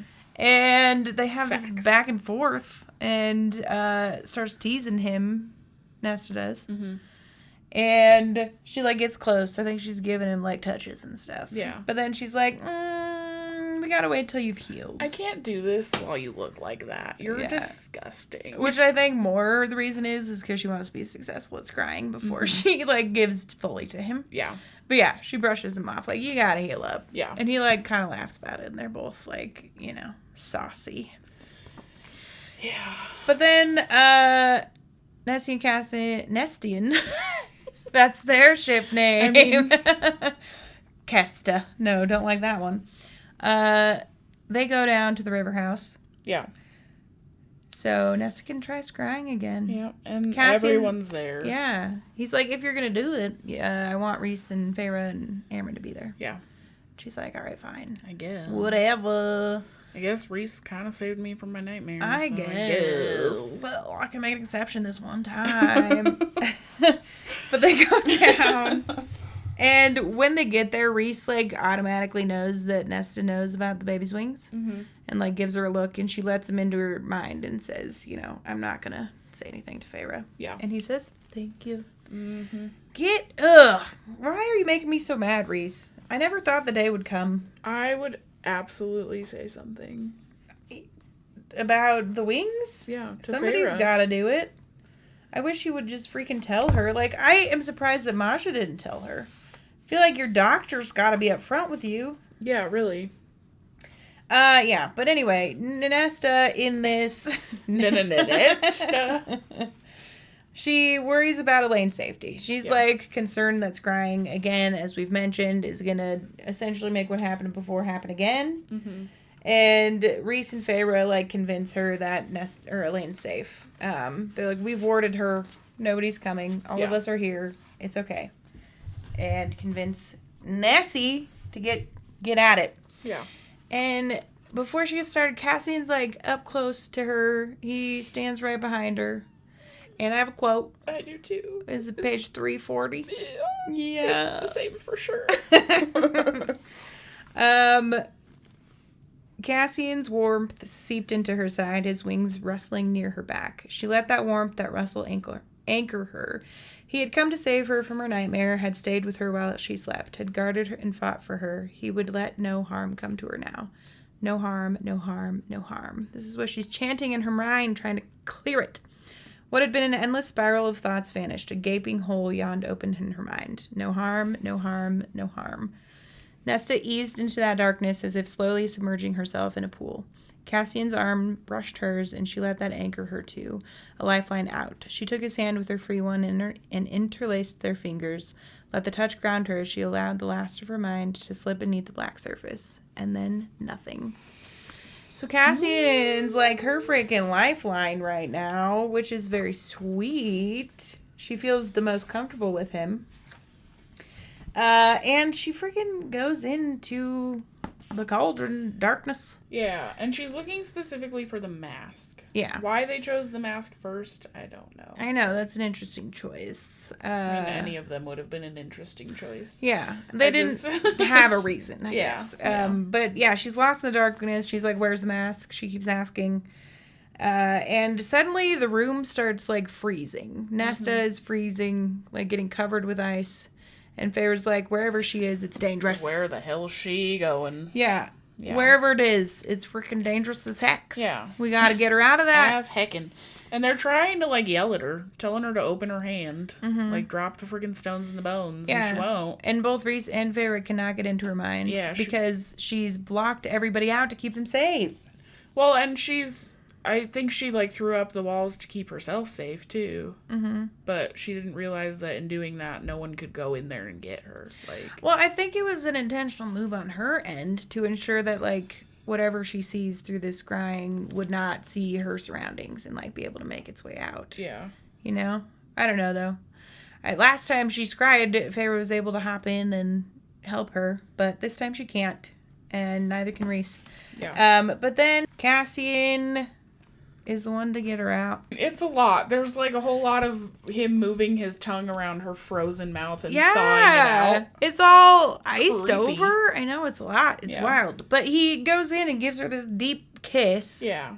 And they kiss for a long time. They There's, like, a whole do. other page of explaining Kissing. this kiss. I know. But it was I felt like it was so powerful that he's facing death and, like, does not cower because it's Nesta. Because it's Nesta, and he loves her, clearly. I know. And once she snaps out of it, she, like, drops everything, snaps out of it, sort of realizes, and Rhys says to Cassian, like, what did you do? And he's like, I don't know. The only thing I could do. And Rhys says, you warmed the whole room. And I wrote this down because I'm like, are they, like, a perfect yin-yang? And what is the warming about with Cassian? Yeah, I don't know. Like, what? Because he, in theory, or hasn't until now, had any magic we know about. Right. Outside of being an Illyrian. Right. Well, and was it really like he literally warmed the room, or like he just thawed her out? Yeah, I don't know. With his sensual kiss. His sensual, steamy kiss. Yeah. Well, the way that Rhys said it made it feel like it was something bigger. You know what I mean? I don't know, but in any case, she's up now, and they all look and see that the bones. I'm sorry. I'm You're interrupting okay. you. You're right, because Rhys said you warmed the entire room, and Cassian said I didn't mean to. Yeah. Like, what? Yeah. What I is know. that about? I know. Does it have? Don't say that, Sarah. What? I can't say it. Is it spoilers? It's spoilers. Okay. I wonder if it has something to do with that thing that is very obvious. Yeah, perhaps. Yeah, I don't know. Not everyone knows. Made me question. Yeah, I don't know. But in any case, when they look down at the map, the stones and bones are at the Bog of Urid. Yeah. Urid. And they're like, the Bog of Urid? That's in the middle. In the middle. It's in the middle. Nobody knows much about it because they're not allowed to, like, chart the land there. Except for above or whatever. Yeah, and this Urid place sounds real creepy. Sounds lovely. I want a vacation there. Yeah. Think they got beaches in the bog? Summer trip. They're really moist. Bog beaches. Sticky. Ew. Squelchy. Anyway. Nesta's like, all right, we're leaving tomorrow. Yep. And Cassian agrees. Yep. And I'm sure it's like she doesn't want to lose her nerve, which they talk a little bit about. Like she doesn't want to wait and get scared. But then the next day, freaking Cassian, Az is going with them, and Nesta are all preparing to leave, and both Rhys and Feyre are, like, fussing over them, saying that they should be the ones going, and they're all like, yeah, whatever, like, you can't. You can't. Relax. Feyre's pregnant with a winged baby. Yeah, and Rhys, you are in no shape to be doing anything. No. You freaking bothered male. But Az winnows them to the bog. It's just death, essentially, is the vibe. No birds. No birds, no insects. There's nothing living. Only silence. Yeah, and as they sort of survey the land, Asriel tells Nesta about the Kelpies, which are, like, real spooky and will drag you into the water and eat you. They're shapeshifters, so they can, like, appear as something else on land, I'm assuming. Yeah. Or, like, look friendly or whatever. Like, it's giving siren. Yeah, it says, Cassian says they were shapeshifters who lured unwitting people into their arms, so I'm assuming that they're very siren-y. Yeah. And really, the message here is do not go in the freaking water, Nesta. Don't go in the water. I'm just going to reiterate again, don't go in the freaking water, Nesta. And after they drowned them, they feasted. Only the entrails would make it back to shore. Disgusting. But why though? Ew. Why are you wasting some entrails? I know, I Come feel like that on. would be the tastiest part. Some intestines. But they decide to fly over and get like a lay of the land, see what's good. Yeah. See if Nesta can feel anything from the mask or otherwise. And Cassian tells Nesta they're only going to stay as long as they can stomach it, and they'll come back tomorrow if they have to. Yeah. And Nesta's not feeling much of anything. Yeah. And starts asking Cassian about like the other creatures that are there. And he says perhaps witches, some like human or not the human kind, because the joke Nesta had made. Yeah. A joke threat, more like it.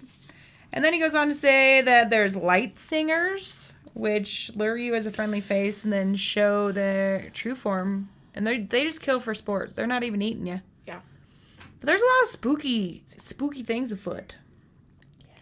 Did you have something to say about the light singers? I have to read that That's again right. Okay. before we talk about it. So we can talk about it later. Deal. Can you make a note? Yeah. Just page number for me. 352. 352.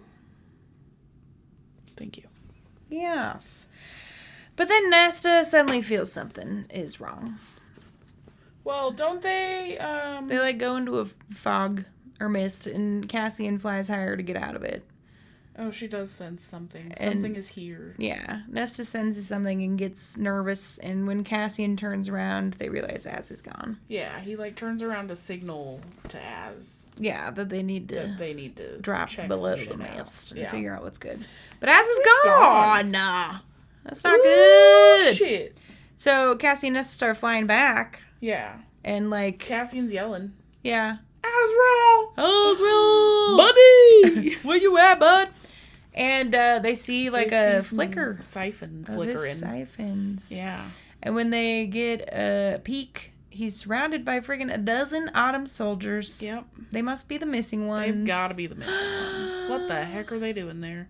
And And there's- Azrael has a ash arrow in one of his wings. He does. And he's fighting. He's fighting like crazy. But he can't use his powers because of the freaking ash. Yeah, the siphons are like the last glimmer of his Yeah. magic. And he And- used that to signal them. Like, I know. Help! I need help. Please help. Buddies, where did you And- go? Why did you leave me? Hello? You can't hear me through the dense fog. I'm like, couldn't he yell? But they said something about it like sucking up all the noise. There's no echoes or Yeah. anything. So Yeah, the friggin' moisture. The the yep. squelchy ground. Squelchy ground, all of it Yeah. sucks up the screaming. But anyway, instead of landing immediately, Cassian is like really wants to get Nesta somewhere He's safe. gotta get her safe. Which this is kind of silly to me. Same. I'm like, For she more is- than one reason. She is death. She is death. She doesn't know how to use it. Also, Uh, just like put her in a corner close to where you're gonna Yeah. fight these guys, and then fight I them feel where like she's in your between- view. Yeah, and the way Don't that leave they... her in a creepy. I'm sorry. That's okay. Don't leave her in a creepy bog all by herself. I know. What are you thinking, Yeah, Cassian? it's a weird move. I feel like the way that they describe the fight with Cass and Az and these soldiers too, it's like you clearly would have been okay to You would take have been care of fine. her. Yeah. Yeah. Anyway, instead of doing that, Cassian drops her off on a tree.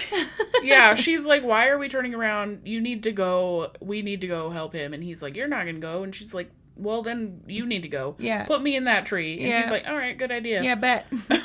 Puts her in this tree and goes back to Az's spot, and Yeah. it's pretty cool. He's like a ninja. He like gets high up in the air and starts silently free falling down on these soldiers, and once they can finally see him, he's like, rah, and, murders. I am rage. I am Hear rage. me. Ah! Hear me rage. Or bah. He's a sheep.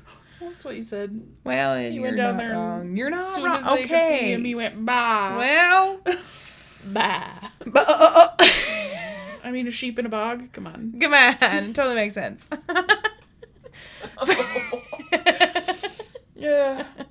Anyway. Anyways. He starts doing that. And then Nesta, back on her tree, She thinks they've been gone for too long, and she's convinced that they're dead. She's getting worried. Yeah. She wants to go help. Love. I know, and she's like, I can't just sit here. Yeah, she, like, forces herself to be concerned for both of them. Yeah. She's like, I'm not only worried for Cassian. No, not at all. Asriel. Yeah. But she climbs down the freaking tree. She does. And decides to wade through the water. Yeah, do you remember the thing I said over and over again, Nesta? God damn it. She's like, I can't get to them without wading through this bog, so I gotta wade through the bog. I literally wrote, decides to wade through water that she isn't supposed to touch. Yeah. In capitals. Because the women in all of these books are really good at doing the exact opposite of what they're told not to do. They're all real smart. Yeah. Smart. But she is scared shitless. Of course. And, like, sees her reflection in the water and how terrified she looks. Yeah. And hears a weird noise behind her. Uh-huh. And, like, turns to look, but there's nothing there. And when she looks back at the water, there's two giant black eyes. It gives me the creepies. Gives me the willies. And, well, she hears this, like, this is interesting to me, too. She hears this gentle female voice. Telling her to run. Yeah, what's that about? Yeah, I don't know. I don't know if it comes up again. It must. But who's this female? And it happens, like, numerous times during this whole thing. Yeah. Even when she's... I mean, we're about to get there. Even when she's underwater. Yeah. It's like, run. I know. Run. But who is this bitch? I don't know. Yeah. I wonder. It's interesting. But yeah, she's like, run. Some random lady. Run, girl, run. Get out of here. And then she falls after she sees the friggin' guy reflecting up in the water. Eyes. She falls, and it freaking... the face comes through the water. Yeah. And I have a little... Is it on 360? Yeah. Great, go ahead. So, Nestel? Nesta stumbled away so fast she landed on her backside, the mossy ground cushioning the impact. A face broke through the black water where her reflection had been. It was whiter than bone and humanoid, male. Bit by bit, inch by inch, the head rose above the black water. Obsidian hair drifting in the water around the creature, so silken it might as well have been the surface. His black eyes were enormous, no whites to be seen. His cheekbones so sharp they could have sliced the air. His nose was narrow and long like a blade, and water dripped from its tip over a mouth. It was too large, that mouth, sensuous lips, but too wide. Then his arms slid from the water. In stiff, jolting movements, they jerked onto the moss, white and thin, ending in fingers as long as her forearm. Excuse me? Yeah. Fingers that dug into the grass, revealing 4 joints and dagger-sharp nails. They cracked and popped as he stretched and dug them into the grass, grappling for purchase. Nesta's breath sought out of her, terror a-roaring in her mind as she crawled backwards. He heaved himself out of the water, revealing a bony torso, his black hair dragging behind him like a net. She lurched back again, and he slowly lifted his head. That too-wide mouth parted. Twin rows of rotted teeth, jagged as shards of glass, filled his mouth as he smiled. And then she pees herself. Yeah, fair. Yeah. I want to pee myself reading about him. Yeah. Bam. The stuff of he nightmares. Sounds horrifying. Absolutely. But also I want one. A miniature one for your bookshelf? Yep. Great. Yeah, that's no thanks. Yeah. And, yeah, it's too much. Yeah. And she's like, well, shit, that's a Kelpie. Yeah. Not good. But also, like, if the Kelpies are shapeshifters, couldn't he turn into something pretty? Yeah, but I'm sure he wanted to scare the shit out of her. The water. She's already in a vulnerable position. He's like, I'm going to delight in your terror. True, yeah. And she is so afraid that she can't move. Yeah. Like, she's paralyzed. I mean, she peed herself. Yeah. Come on. And he grabs her. Yeah. And drags her into the water. He sure does. And starts freaking, like, swimming away all crazy. But not yet, actually. Mm-hmm. Cassian and Azzy. It goes back to them. And they're down to 2 soldiers. They've murdered the other 10. Yeah, and I think they've purposely kept these 2 alive. Yeah, they want them as prisoners. They want to take them back and torture them. Yep. They seem super weird, though. They're, like, off. They're very violent, but don't seem like they have any thoughts going through their heads. Yeah, they're, like, violent murder. without a reason. Yeah. They just want to kill. Blindly murdering. Yeah. Yeah.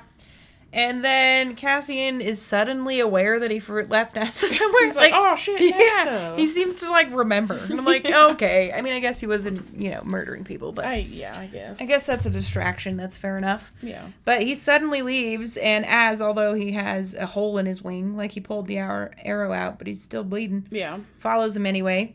And they make it to the tree, but she's, of course, nowhere in sight. Of course not. They start scrambling. And Cassian's panicked. Yeah. He's freaking the heck out. He's screaming her name. My love, where did she go? I know.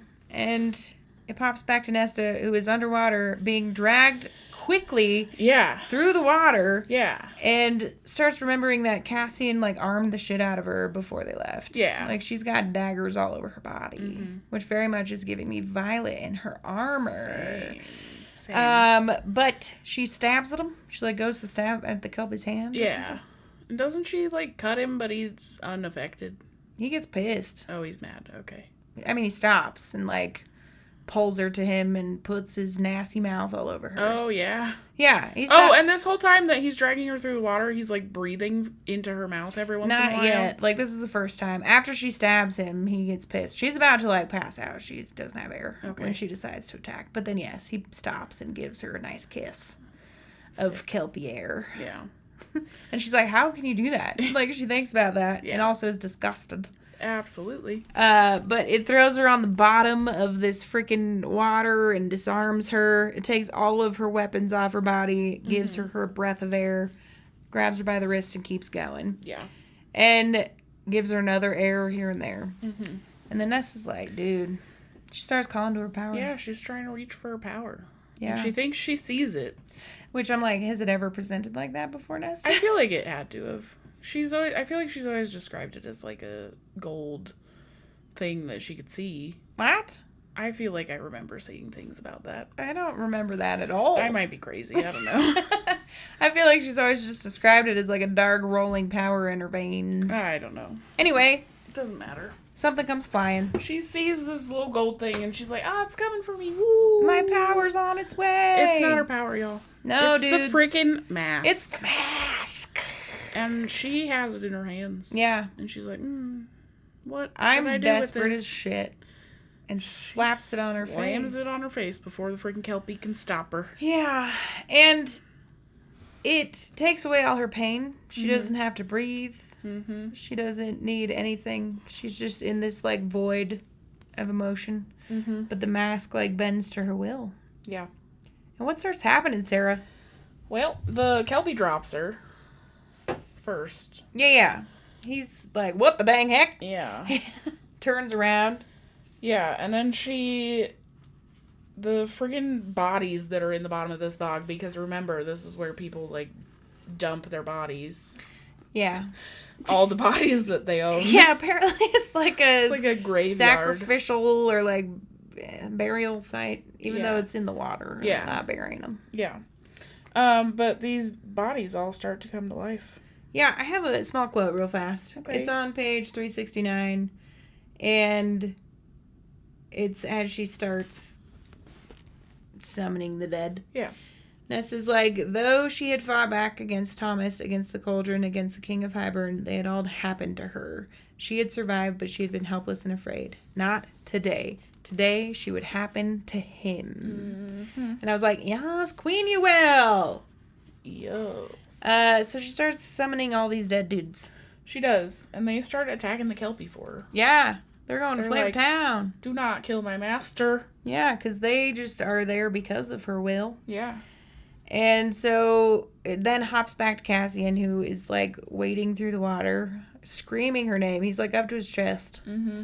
And Az is flying overhead, searching. Yeah. And he lands and points at the water, the deep water behind Cassian. And here's another quote, unless you have it. It might be the same one. 371? Yep, go ahead. Are you sure? Yeah. You don't want to read it?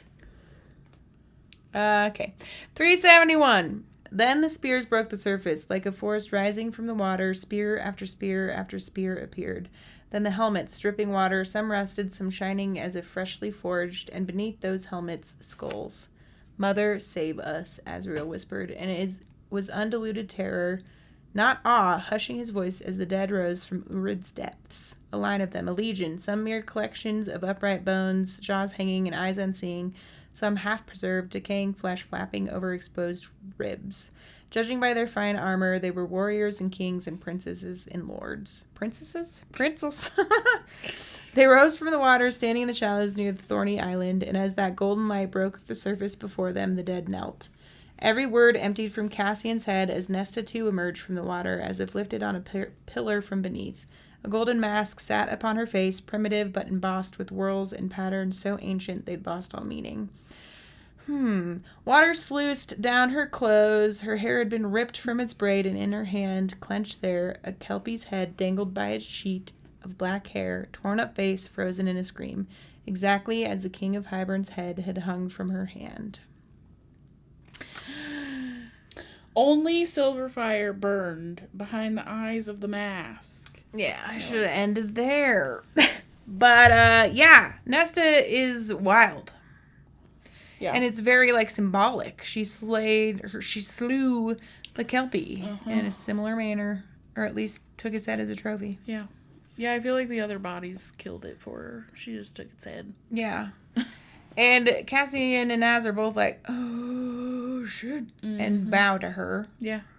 Death herself. I think the, like, premise and lore behind all these things, too, is that once you, like, use them, you are completely entrapped by their magic. Like, they control you rather than the other way around. Mm-hmm. And so I bet they assume, like, she's gonna murder us next or something. Yeah. You know, she's taken by this mask. Well, yeah, I think that later, maybe even in this, like, next chapter, I think Amryn asks, like, how did you take the mask off? Yeah, she does, but... Yeah. You're not supposed to be able to do that once you put it on. Uh-huh. And Nessa's just like, oh, well, I just wanted to, so I did. Yeah. Yeah. But she, in this moment, pulls it off and collapses into the water. And Cassie, like, swims out and grabs her and holds her. And she's beaten and battered and bruised. Yeah. She's not okay. Yeah. But then, we get back to the freaking House of the Wind. We are in... the Hewn City. The Hewn City. In the freaking dungeon that no one ever goes to. The torture chamber's nuts. Yeah. They talk about how there's beasts under the floor. Yeah. And they're, like, excited about the blood that's coming through the freaking grates that are the floor. And apparently can hibernate for, like, a year or more after one feast. Wild. But the blood wakes them up. Yeah. Anywho, they're trying to get answers from the freaking soldiers that they took with them. And they all seem to be under a spell. Won't say anything. They're just angry and violent. And Feyre at one point, like, does not feel good about torturing them. She's like, should we be doing this when they clearly aren't, like, in control of themselves? Yeah. She says they're like rabid dogs. Like, they have no sense of self. Yeah. They're just... Yeah. Rabid dogs. Rabid dogs. And Reese is like, no, we shouldn't. Yeah, we shouldn't be doing this. We should call upon Helion to see if he can break whatever spell they're under. Yeah. Which... How are they going to explain all this to Helion? Yeah, he has to be filled in on a lot of information. Yeah. Well, I wonder how much he knows. Because isn't he, like, Reese's biggest ally? Yeah, but they wouldn't tell anyone about anything. Trove. But I feel like the Autumn soldiers, they probably haven't said shit. No. That's a lot. I wonder, I don't remember. Yeah, because how do you explain the, like... How are they going to explain, oh, we found this while we were in the... friggin' bog of Urid. Yeah. He's gonna be like, why the hell were you in the middle in the bog of Urid? Yeah. What were you doing there? He's gonna have big questions. They're gonna have to brief him on a lot of stuff and hope he doesn't freaking try to take them for himself. Yeah. But anywho, when they make it back to the palace above the Hewn City, like after they have tortured, they find Nesta in the room with the mask. Yeah, and Reese is like, how the hell did you get in here? Because he had warded it so no one could get in. Yeah. And Nesta's like, I don't know, I felt drawn here. Yeah. She just came. Beckoned. The mask, like, opened the wards for her or something. Mm-hmm. Yeah, the mask is its own living creature, much like the cauldron. Much like the cauldron, which is... Spooky! And it answers to her for some reason. But Amryn at this point is when she's like, you know, most people who've worn the mask are controlled by it and can't ever take it off. Yeah. And Reese says something along the lines of like calls to like the dark power in Nesta is enough to control the mask, or like is so close to the mask's power that it works or something.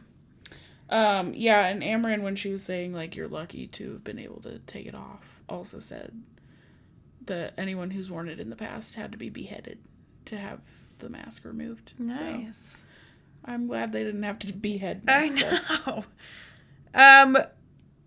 And then Nesta immediately, like, wants to destroy the mask. Yeah. She's like, we need to get rid of this. Yeah. And Amren's like, nah.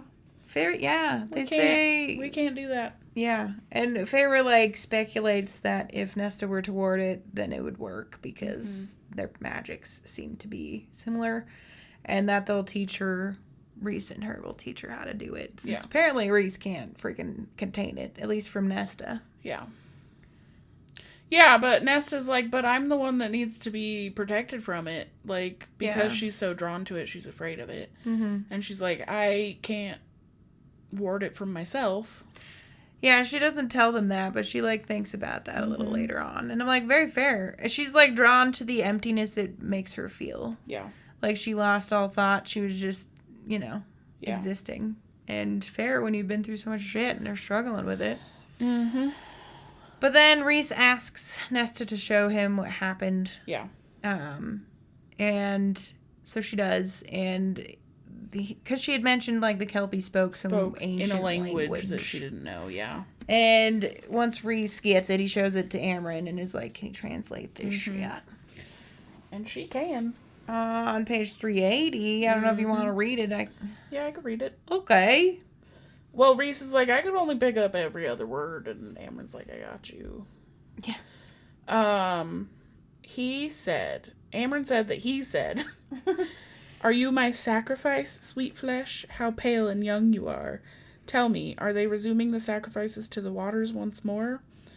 And when she didn't respond, the Kelpie said, no gods can save you. I shall take you, little beauty, and you shall be my bride before you are my supper. Nice. Make her the bride. You shall be my bride before you're my supper. So I'm gonna marry you and eat you. I'm gonna do things that married people do to you before I eat you. I'm gonna R-word you before I eat you. Likely. Yeah. Gross. Ew. Freaking Kelpie. Glad you escaped that nonsense. Yeah. Well, and they say, you might have already said this, and I'm really sorry if you did. I don't remember. That's okay. Or I wasn't listening. That's fair. I was listening, but I was also trying to keep up in the book. I think it was probably Rhys said that, like, that Kelpie that she killed was probably one of the last ones. Because of how ancient. Because they're ancient. And language. Yeah. Yeah. So good. Good riddance. Bye. Get rid of them. Yeah. But then Rhys goes on to ask Nesta. Oh my. I keep saying her name in a different way. It's never the same. It's different every time. But Nesta, he asks her about the mask, like, flying to her. Like, what the heck happened there? And she was like, well, I was just trying to reach for my power, dude, but the mask came instead. I don't know. And Feyre's like calls to like. And Cassian calls her Lady Death. Yeah. Yeah, Feyre says, not exactly like calls to like. I'm going to read what she said because it's quick. Your power and the masks are similar enough that to reach for one was to reach for the other. Yeah. And Amren's like, oh, so you admit that your powers remain. Everyone fucking knew that. Why you gotta be such a bitch about it? Everyone's such a douche to poor Nesta. No wonder she freaking didn't want to share anything with you guys. Yeah, and Cassian calls her Lady Death. Let's get Lady Death some rest. Yeah. And Nesta goes back to her room, which is, like, very opulent and fancy, and has a bath that, like, goes over the edge of the house, a wind. It's a whole thing. Yeah. So she decides to get clean, which fair. Like that. She scrubs herself like crazy and like admires the sunset or rise. I don't remember. Regardless, maybe set probably. But then she starts thinking about the mask, and this is going back to set. Great. Sunset. Excuse me. But she is like consumed by these thoughts of the mask and. Who shows up? Freaking Cassian, of course. While she's all naked and clean in the tub. Knock on the door, and she's like, come in, baby. He comes in, he's like, oh. I just thought you might be hungry or something. Shit.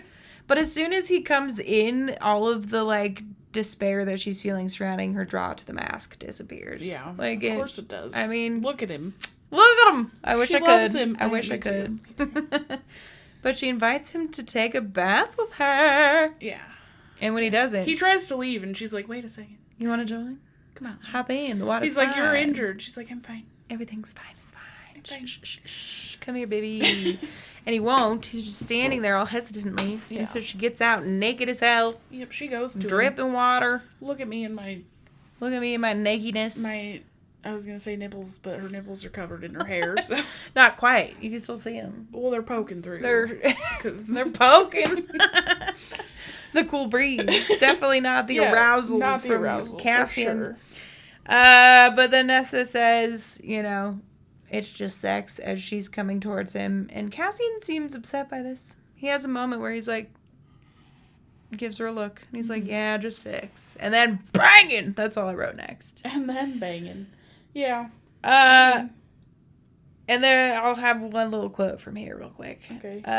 While they're going at it, they're getting hot and heavy. They're doing the deed. Yeah.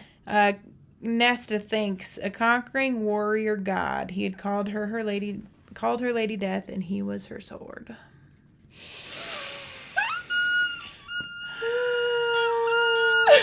But that is an experience. But at the end of it all, Cassian leaves real quickly. And he's like, thanks for the ride, Ness. Uh-huh. What's that about? Why and she's like, in her mind, she's like, man, I know that we said just sex, but I thought maybe we could have like a minute or two of snuggles. A little cuddle. Yeah, she just wants some friggin' affection. I feel like Cassian is destroyed by how great the sex was. Yeah, he's like, I gotta get out of here or I'm gonna lose my mind. Well, that and like he's so worried that he's gonna fall hard, which is already done. Cass, absolutely. Relax. But Come like on. he's afraid to face that feeling with her. Yeah. And doesn't think that it's reciprocated. Yeah, because she's like constantly icing him out. Yeah, and saying just thanks. Yeah. And being kind of silly. Everyone's silly right now. Yeah. It's all silly. Hot damn, chapter 37 is a wild ride. The second half. It's a very long chapter, too, I'm pretty sure. But anyway, they bang it out real good. Yeah. And I wrote in my notes, I hate when the word sex is used to describe a vagina. Uh-huh. What is that about? Why? I don't know. Just say vagina. Is that such an icky word? I guess. The next day, they're back at training. The next morning. Uh-huh. And Emery immediately asks Nesta if she banged Cassian. Yeah. Yeah. She's like, hey. You took him to your bed, didn't you? Yeah. And Avesta's like, what? Avesta? Dude. I have no idea. Oh, I was reading Avoids.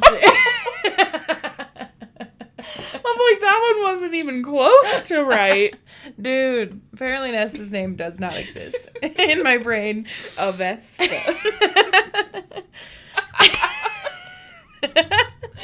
Hey, that could be a fantasy name. Come on. I was just going to say, hey, do you like my Avesta that I'm wearing? Stop. My high visibility Avesta. What? the like orange vests you wear on construction. Oh. I don't know what I thought you said, but it was not high visibility. You seem very concerned. What did you think I said? I don't know. Anyway, guys. We're getting to the end, so it's getting extra weird. But anyway. Naturally. She avoids the question, Nesta does. She does, yeah. And she can't tell them what happened yesterday. They ask, but she Yeah. won't tell them, obviously. Yeah. And then Gwen tells Nesta about mind stilling. There's also, I just have to throw this in there, there's 2 new priestesses at training today. Yeah, they're up to 11. Keep coming. Keep on coming. But yeah, mind stilling. Yeah. And Nesta, it's essentially meditation. And Nesta asks if Gwen will, like, share the chapter that she read about it with everybody. And she's like, I already printed copies. So cute. I know. I love Gwen. But the 3 of them can't stop giggling about Cassian. Yeah. They're like, in the corner. Cassian's over in his little corner, like, quit being children. He's helping the You gotta new ladies. train. Yeah. He's like, get back to your train. Yeah, he keeps getting real sassy with him. And then at one point he comes over because they just won't stop. Mm-hmm. And he's like, do your shit to Emery and Gwen. And he's like, are you done, Nesta? And she's like, yeah, I did it all. And starts egging him on to, like, let her use weapons. Yeah. Wants to practice with swords. Or arrows. Yeah. And so he decides to give her a wooden practice sword, and everyone stifles a giggle because he tells her, double-handed grip on the hilt, don't choke up too close to the shaft. About her way of holding the sword. And everyone's like, even Cassian chuckles. But she starts doing the combinations that he's throwing out after he shows her. Yeah. And she gets lost in it. She, like, loses herself in it. She found a way to, like, channel energy and is feeling strong and empowered. Yeah. And Cassian is a big part in that. He's instrumental. I love them. I do too. And then, guys, last freaking chapter 39. Nesta's feeling freaking fired up. Yeah, she is. After the sword training. Makes it to step 6,000 before she comes back up. Of the 10. She only has 4K to go. I know. And, it's training time. It's training time. 3 new priestesses. It's a rainy day, but they all still show up. Yeah. 3 new ones even. So they're up to 11? Now they're up to 11. Yeah, you I was said wrong. 11 before. I was premature. Sorry about it. Up to 11. And so Cassian decides to recruit Az to help out. Yep. And, I think we need another trainer. Yeah. And most of the priestesses, like, calm down around Az pretty quickly because he's so calming and chill. Shadow Daddy. But then Gwen is, like, throwing looks of nervously over at Az. Yeah. And Cassian remembers that he's the one who found her. Found her Sangrava. And he's like, shit. I should ask Gwen. I should have asked her. I'm a bad guy. Dang dudes. But after training... Yeah. Gwen and Nesta decide to practice their mind stilling. Yeah. Which is literally meditation. It's literally meditation. Yeah. So they go down to the library and they're sitting there. Yeah. Practicing. Practice. Gwen's like talking her through it. And it's a lot of deep controlled breathing. Mm-hmm. Surveying your body. Mm-hmm. Like making sure how everything is up tip top. And she's like, damn, I'm sore. I didn't realize it until I thought about every little part of my body. It's also like assessing emotions, acknowledging thoughts, and sending them on their way. Yeah. And at the end, you let your mind do as it wants. And that's where we freaking ended, y'all. I really like the ending of this episode. It was a good ending. It wasn't a cliffhanger like we've been giving you. Yeah. But it was very, like, resolution, you know? It's a good, like, happy. She's starting to... There's not a lot of happy in this book, and this was a happy spot. I know. To end. I know. Nesta's finally, like, breaking down all the shit that's roiling around inside her. I'm proud of her. Me too. And I love that Ness and Cassian banged it out. I know. They needed to. And I love that Nesta has, like, 2, like, strong friends. Yeah. Are there for her and she can relate to. Mm-hmm. Because I feel like she couldn't relate to anyone in the inner circle. No. First of all, no one was even trying to relate to her. Well, Amryn was. Like, I feel like they sort of had a bond for a while until Nesta destroyed it. Yeah. And they never even told us what she said to Amryn. Yeah, no. We got a quote from Amryn that told her, like, she'd become a pathetic waste of space or something like that. And I'm like, damn, that's harsh. I know, but I want to know what Nesta said to deserve that. She's sharp-tongued, man. She probably said some brutal shit. She knows where to poke. She does. But yeah, we're getting to an interesting part in the book where Nesta's finally feeling empowered. She did a task that she accomplished with, like, great success. Yeah. Murdering a freaking kelp. Yeah. And finding the mask. That's huge. Yeah, that's huge. And finding the first piece of the dread trove. And the mask seems to freaking be hers. Yeah. I wonder if the other ones are going to react the same way. I would imagine. Yeah. But shit, dude, Nessa's powerful as hell. Yeah. The fact that she exhausted Reese also messes with me. I'm like, this girl's going to be a force to be reckoned with. Yeah, and that Reese was afraid of her. I know. Like, goddamn. Damn. Lady Death. Yeah. Next week, y'all, we are covering chapters 40 through 58. Something like that. Yeah. 59, perhaps. Like that. We're getting into the next section. No, we're about halfway through now, which is nuts. We're almost done with the Avatar series. It's bittersweet. Are 58. Chapters 40 through 58 next week. So tune in. Be sure to read those chapters before you listen. Yeah. If you haven't already. And unless you just don't care to read it and want to know what the story's about. Yeah, then you can just come hang out. Yeah, but thank y'all for listening or watching. Do we want to do that thing we were talking about earlier? Oh, yeah. All right, y'all. So we're going to start a new little, just quick segment at the end of every episode. We're going to tell you guys which character we think needs to calm the fuck down. Who needs to calm the fuck down for you, Sarah? I feel like it's an easy, obvious choice, so maybe we need to pick somewhere else. I know. Actually, I know who my choice is. You tell me yours. I also know who my choice is. Reese. It's needs to calm the fuck down. Absolutely, it's Reese. I was going to say him, too. Yeah. He's being too freaking much. Yeah. And we said as much throughout most of this episode, but he needs to chill the fuck out. He needs to chill out. And I feel like maybe he will now. Yeah. I mean, he saw all the things. But, like, you shouldn't have had to see that for you to give Nesta a little bit of grace. You should have just believed her. Yeah. I mean, yeah. Asshole. There was enough evidence behind it for you not to be a douchebag. And also, quit hiding that your wife is going to die from her. Facts! Like, she should know that. It is her body. I know. If you know anything about us, you know we love Reeson. We're Reeson stans. Yeah. But he pisses me off in this book, man. He's making me angry. I'm big mad. He needs to calm the fuck down. He best be calming. Yeah. Yeah. Who needs to calm down, guys? Yeah. You tell me. Who do you think needs to calm down? Who do you think?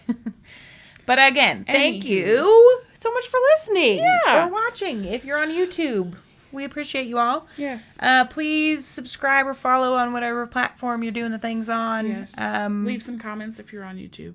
Yeah. If you made it this far, let us know who needs to calm down. Yeah, please tell me. Calm down the fuck. But you can find us on all the platforms, Insta, TikTok, YouTube as Book and Crannies Podcast. And we should be on all major podcast platforms if you're listening. Yeah. Please give us a rating, comments, feedback. We love to hear it. Yeah. And it helps us out a ton. Yeah. Well, we'll look forward to seeing you guys again next week. Yeah, dudes. All right. Happy reading. Happy reading. Love you. Bye. Love you. Bye. Bye.